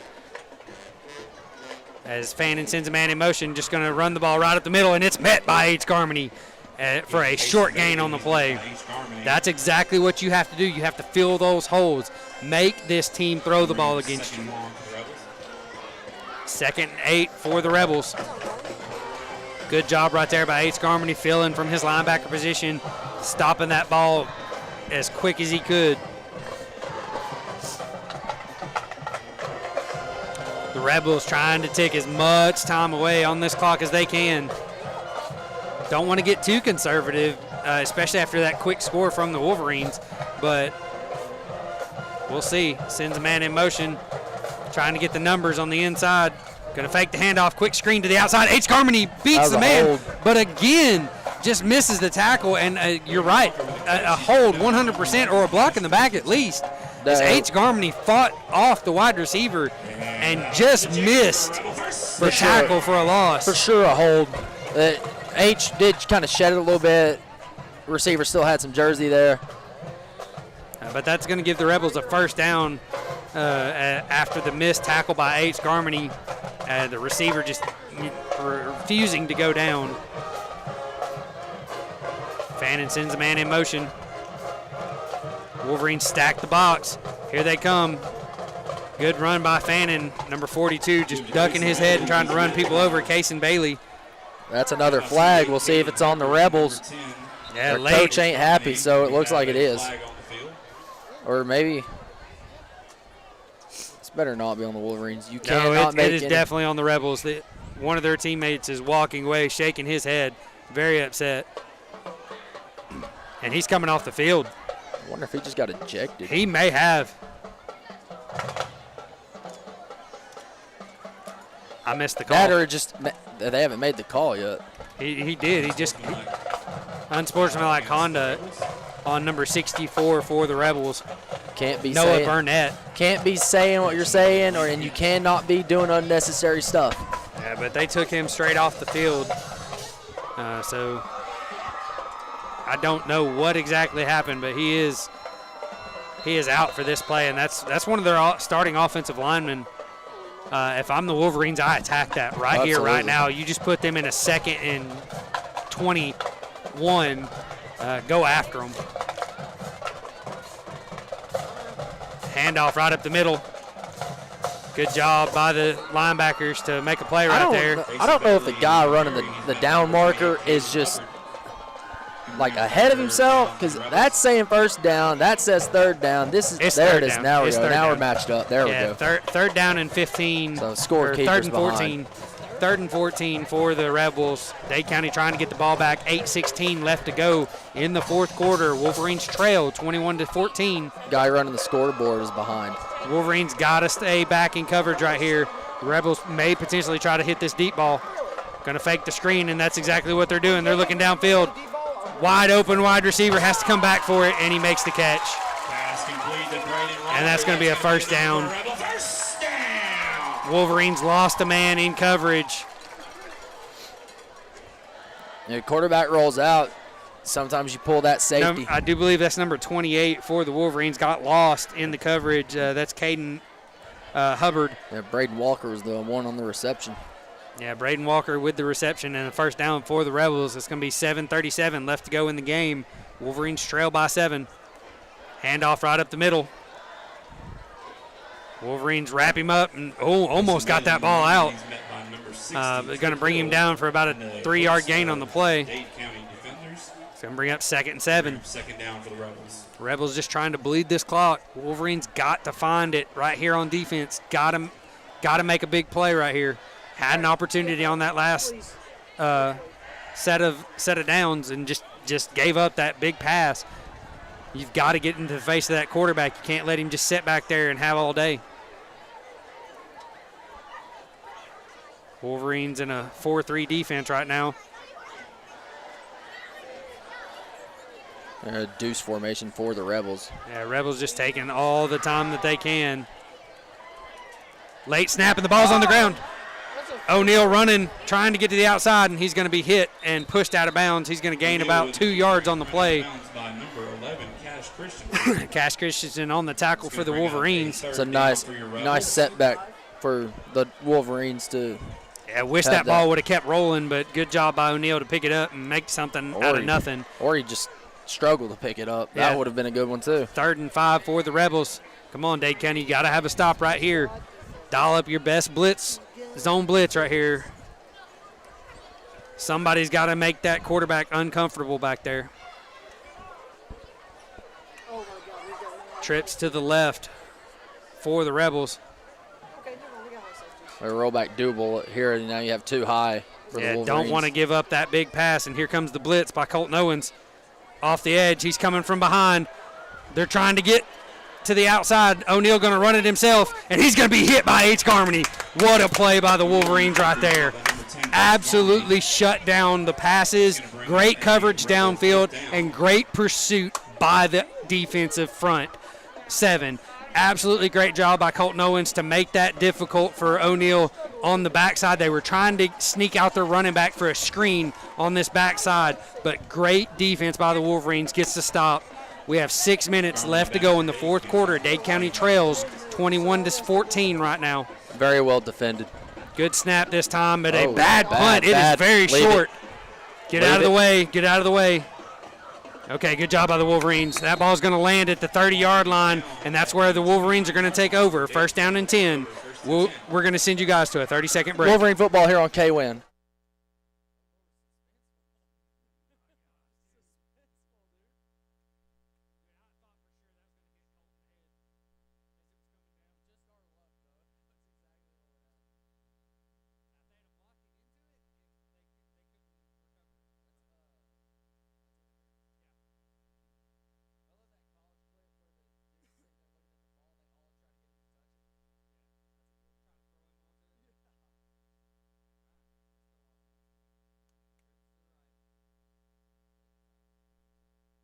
And we're back as Dade County throws to a quick pass out to the outside with Cash Christensen. He's going to get about 4 yards before they finally bring him down. Quick pass to the far side of the field for the Wolverines. 5:34 left to go in the game. Plenty of time. Can take your time. Move this ball methodically down the field. Don't have to get it all at once. 2nd medium. It's always a run or a pass kind of situation. 2nd and 5 for the Wolverines. The pass game is working for you right now. Don't go away from the pass. Stay with it. Do not. Trips to the left for the Wolverines. Win in shotgun. I can't tell the running back beside him. High snap. Good job by Wynn to bring it down. Throws it downfield. He's got Cash. It's caught, and he's tripped up. Oh, my goodness. What a play by Wynn Garmany and Cash Christensen. A dart. Put it on the rope. And that was dart wow. from Wynn Garmany. 40 yards downfield to Cash Christensen, who catches the ball, gets the ball down to the 30-yard line. Dade County, 1st down. The fans coming out into me. I'm getting nervous. What a play right there. It's hard to be a post route. broadcaster. That post route is open. It's a good across the middle of the field so far for the Wolverines. Trips to the right for the Wolverines this time. 1st down and 10 at the 30-yard line as they are deep into Rebel territory. Wynn looking that way, going to throw it quick.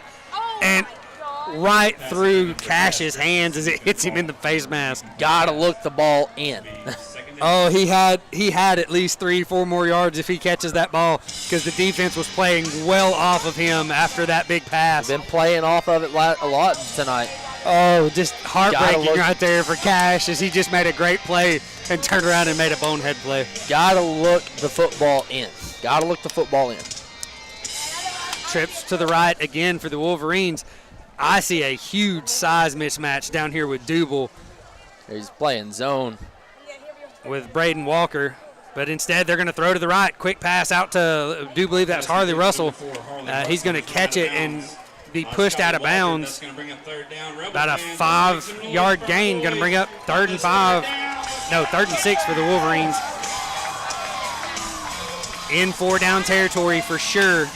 You need a play that you can set up for a short 4th down. You just need 5 yards right here. I mean, that hitch has been working for you. I use it. You've got trips to the left right here for the Wolverines playing off coverage. Even the post may be open again. Quick pass out to H. Garmany, read by the Rebels, but H fighting for extra yards. Gonna get about 2, maybe 3 yards on the play. Gonna bring up 4th and short for the Wolverines. 4th and 4. Wolverines just outside of field goal territory. They're going to take a timeout and talk this over.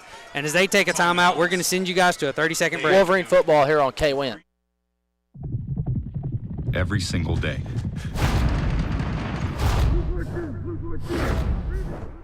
Every single day. Every single day. Every single day.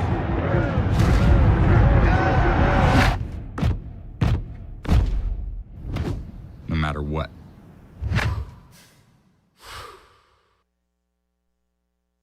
And we're back as the Dade County Wolverines wanted to talk over this 4th down attempt. This is 4th and 4 for the Wolverines, trailing 21-14 with 3:38 left to go in the game. Wolverines need this 4th down right here. They've got to get it. Wolverines gonna go trips right. All right, Rebel fans, it's 4th down. Let's make some noise. You run hitches right here. Right here. Either that or a post with H. Quick pass out to the right side, and it's knocked down. Number 64 for the Rebels gets his hands up and makes a huge play for the Rebels. And that's going to turn the ball over on downs for the Dade County Wolverines, where the Rebels are going to take over 1st down and 10. That's better defensive play. Absolutely. But again, you know it's going to be a quick pass. You've got to get those defenders' hands down. If you're that offensive line, you've got to cut them knees out from under them. That is 101 for any offensive lineman. When that ball's coming out quick, your guy has to have his hands down. So you cut them legs out from under them. 1st down and 10 for the Rebels. 3:35 left to go in the game. Wolverines need a big stop right here. Motion a man back inside, trying to get those numbers. Going to fake the handoff, take it himself. O'Neal running across the middle of the field, and he's going to get a 1st down. Keeper, he is met by number 10, H. Garmany. Trying to see who overran. And that'll move the chains for a Rebel 1st down. I don't know if it was Drew Duval or if one of the I do believe that was Colton Owen. Colt Owen overrun it. Colt Owens overran that one. Stayed outside, or actually it may have been Jet, actually, from his defensive end. But, you know, you can't have that happen, especially on a 1st down. You've got to do something right here defensively. They're committing to the run, and you've got to see that coming. That's exactly what they do, right up the middle. H. Carmody and a couple other Wolverines combined on the tackle. 2-yard gain on the play. 2nd and 8. Or 2nd and 7. Yeah, 2nd and 8. No, 2nd and 7. It's hard to tell from the side of the field. It really is. 2:32 left to go in the game. The Rebels with a 21-14 lead. Dade County trying to get this ball back to their offense. You're going to have to return the punt. Possibly. Either that or another 10-second touchdown. Rebels try to spread the defense out. They're running it, by the way. The Wolverines going to go in tight. Handoff up the middle. Misses first contact, thrown down by the Wolverines, and he took a shot right there. They're going to have to check him out. His head bounced off the ground pretty hard. That's going to be an injury timeout. We're going to send you guys to a 30-second break. Wolverine football here on K-Win.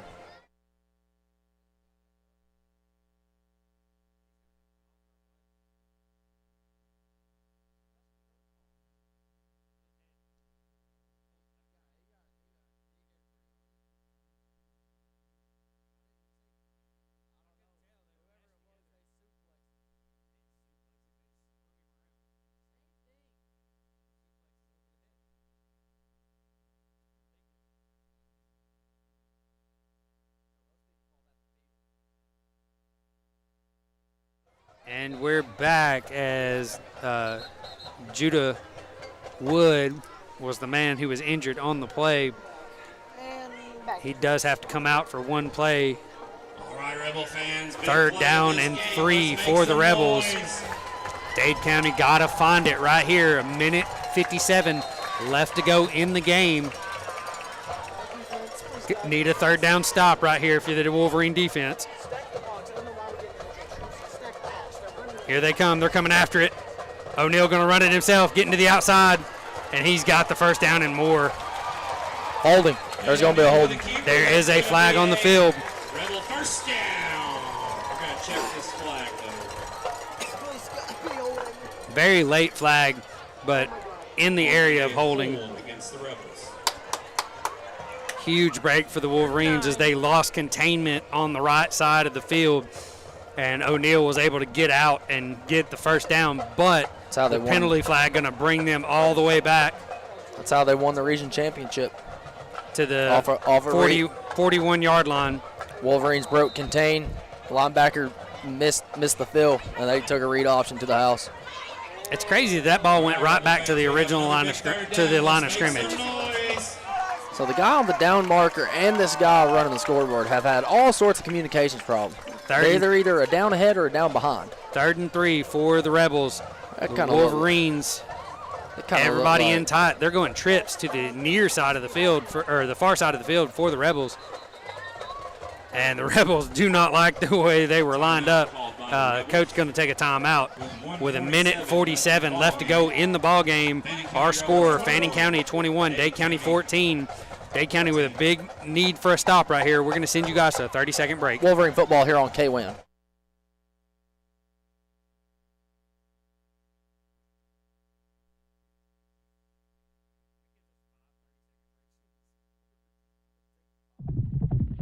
Every single day.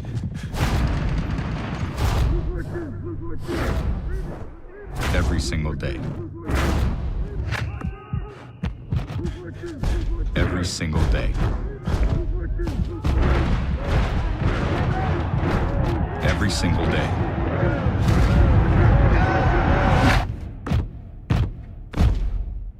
And we're back as the Fannin County Rebels go out onto the field for this 3rd down and 3. Dade County desperately needs a stop right here with 1:47 left to go in the game, trailing by 7. You got to have this defensively. Your defensive front has to get home and has to win right here. The Wolverines stacking the box, heavy box. Fakes the handoff. Gets it to the outside. Duble trying to get there. H. Garmany with a great tackle. What a tackle by H. Garmany as he absolutely clotheslined the running back or the wide receiver on that play. No gain on the play for the Rebels. Going to bring up 4th down and 3, and the Wolverines going to take a timeout. What a play by H. Garmany and Drew Duble. Both of them getting that wide receiver to the outside, getting him as close to the to the sideline as they could before H. Garmany made that great tackle. And what an open field tackle it was. Because if he doesn't get that tackle, it's an easy first down. The Rebels coach wanted that flag, thought H. Garmany got a little high there to the face mask. No, absolutely not. Absolutely not. If anything, that was a John Bradshaw Layfield clothesline. That was a straight cross the chest, rip across from H. Garmany right there. Let's, Do you go after this right now if you're the Wolverines? No. Really? No. Why not? Why not? The snaps have been shaky. Why The risk it? snaps have been shaky. If the snap's good and you hit the Did punter. the Rebels take a timeout too? I thought we had 2 timeouts. Well, I mean, they came back off of the field. I don't know. They're we bringing have- their offense back out. We have 0 timeouts.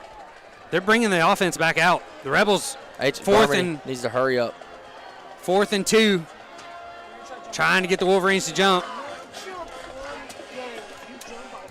Wolverines don't do it, and now the Rebels going to have to burn that timeout. And the Rebels going to call Good job by Dade County. Clock was stopped, so interesting to try to let the play clock go down. They just they wanted to get that Yeah. free first down. Yeah. That's all that was for. They don't have to save that timeout. They just wanted that easy first down. You've got to deliver the snap count with conviction. Me being the defensive guy, You would go. I would after. come after him. That the snap has been shaky on most of these punts, either really high or really low. If you can get close and put some pressure on that kicker, we've seen it come off the side of his foot several times tonight. Give your offense a chance. If you get a hand on the ball, great. Or make him drop it would be great. But they're going to play it safe. A little bit of a high snap and a questionable kick and a fair caught by H. Carmody as he diving catch at the 28-yard line. You have no timeouts. Got to work that sideline. I was holding my breath, just hoping that H was going to make that catch right there, as he literally a diving catch. Probably going to see the Rebels come out and prevent right here. Would not be surprised to see that. And your fourth quarter sponsor, Mason Tractor. Wolverine's going to go trips to the right. Again, you have a one-on-one opportunity. Yes, the defender is playing back off a double, but And that's why you throw that ball. you have back to the a backside. big size Get out of bounds. advantage. Harley Russell trying to get out of bounds. He also fumbled the ball, so He the clock's did. going to keep running. The ball did roll out of bounds, but he's gonna gain about 6 yards on the play, 7 yards on the play. 2nd and 3 for the Wolverines. 1 minute left to go in the game. They have got to get moving Some right urgency. here. The clock did stop because the ball rolled out of bounds. That's not really how that works. It isn't, but Oh, we got something going on. the referee's calling stoppage right now to talk to each other, trying to figure out what's going on. Either time's going to get added back on the clock or spot of the ball. No, definitely got to be something to do with the Something's clock. got to do with the clock. As they're trying to reset the clock. 10 seconds put back on the clock for the Okay. Wolverines. So the ball went out of bounds, so they actually stopped the clock at 1:10. 2nd and 3 for the Wolverines. Wynn takes the snap. It's a little high. Quick pass to the outside. Harley Russell again trying to get it. No. Gets upfield. Clock's going to Gets stop for the upfield. first down. Clock is going to stop. Gets to the 48-yard line. Wolverines got to get on the ball. Got to get moving right here. You get on the ball. Gonna clock it right here. If you beat the sticks to the ball, you're doing something good. Wolverines going to spike it. Stop the clock. The clock didn't even start. And Fannin County's coach is really mad about that too. That's hilarious. That's a good one. That's good. Wolverines with 1 minute and 3 seconds at the 48-yard line. 2nd down and 10. Going to go trips to the right. Giving a lot of ground downfield. Wynn going to throw it. He's got H. Oh, Harley Russell with a great catch. He gets upfield, steps out of bounds and hit late. Oh, how did they not throw that flag? He was 3 yards out of bounds and took a shot from the defender. That should have been a penalty. That was a miraculous save from Harley Russell. Yes, it was. Wynn was looking for H. Garmany right there. But Harley Russell snatches the ball out from in front of him and takes it upfield all the way down to the 29-yard line. 1st and 10 for the Wolverines. High snap, quick pass by Wynn out to the outside to Double. He's going to get down to the 20-yard line before they're able to bring him down close to a first down, but it's going to be 2nd and 1. 43 seconds left to go in the game. Wynn going to clock it. Going to bring up 3rd down and 2 for the Wolverines.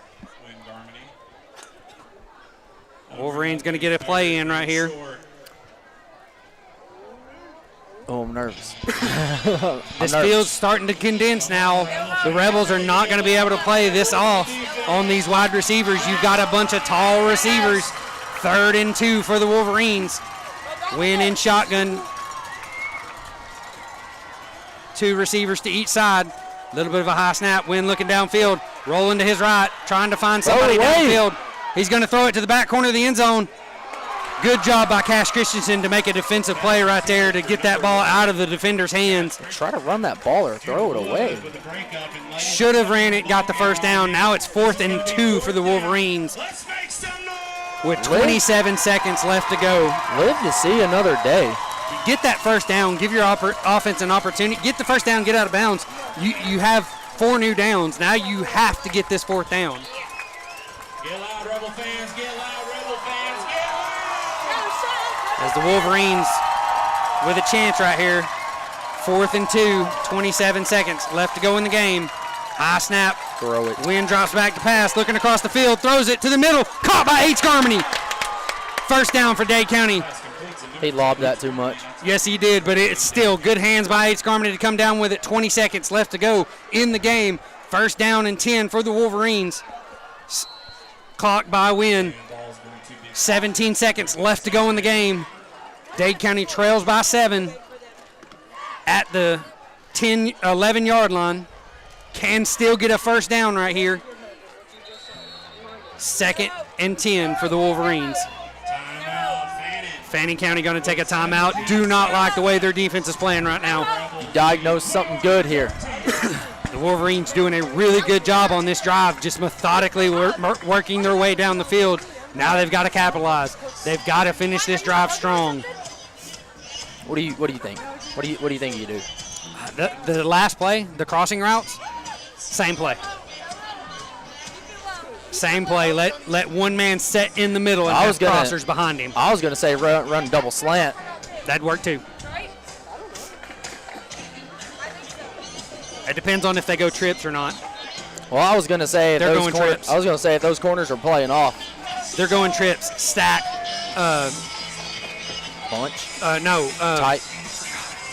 Backside. Yeah. Trips tight. Let's see what the Wolverines do. Wynn in shotgun. A little bit of a high snap. Looking downfield. He's got his running back. And he overthrows. Oh, no. He had Duble in the back of the end zone, and he drops it. 10 seconds left to go. 3rd down and 10 for the Wolverines. Duble had it, and it went right through his hands. Could not put that ball in a better spot. What a pass by Wynn Garmany to float that ball over the defense. And just missed was Duble in the back corner. I bet he thought somebody was going to get a hand on it. Last chance, or 3rd and 10 for the Wolverines. Pass right across to Nate, and he's going to be caught inbounds. Did he get out? The game's over. The game is over. The Wolverines fall short 21-14 to Fannin County. We're going to send you guys to a 2-minute break. Wolverine football on K-Win. Every single day.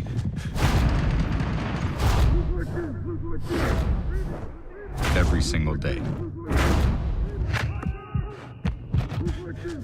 Every single day. Every single day.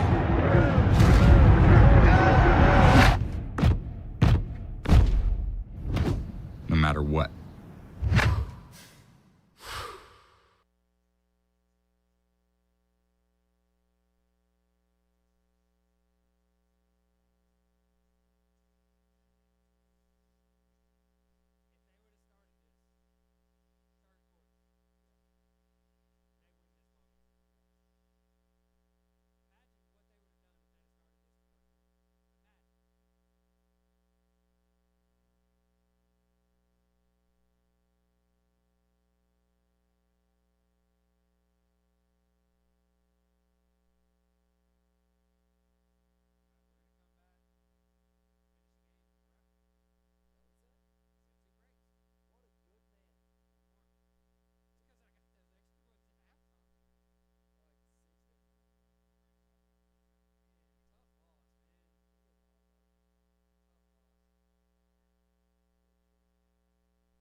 And we're back here after a heartbreaking loss for the Dade County Wolverines.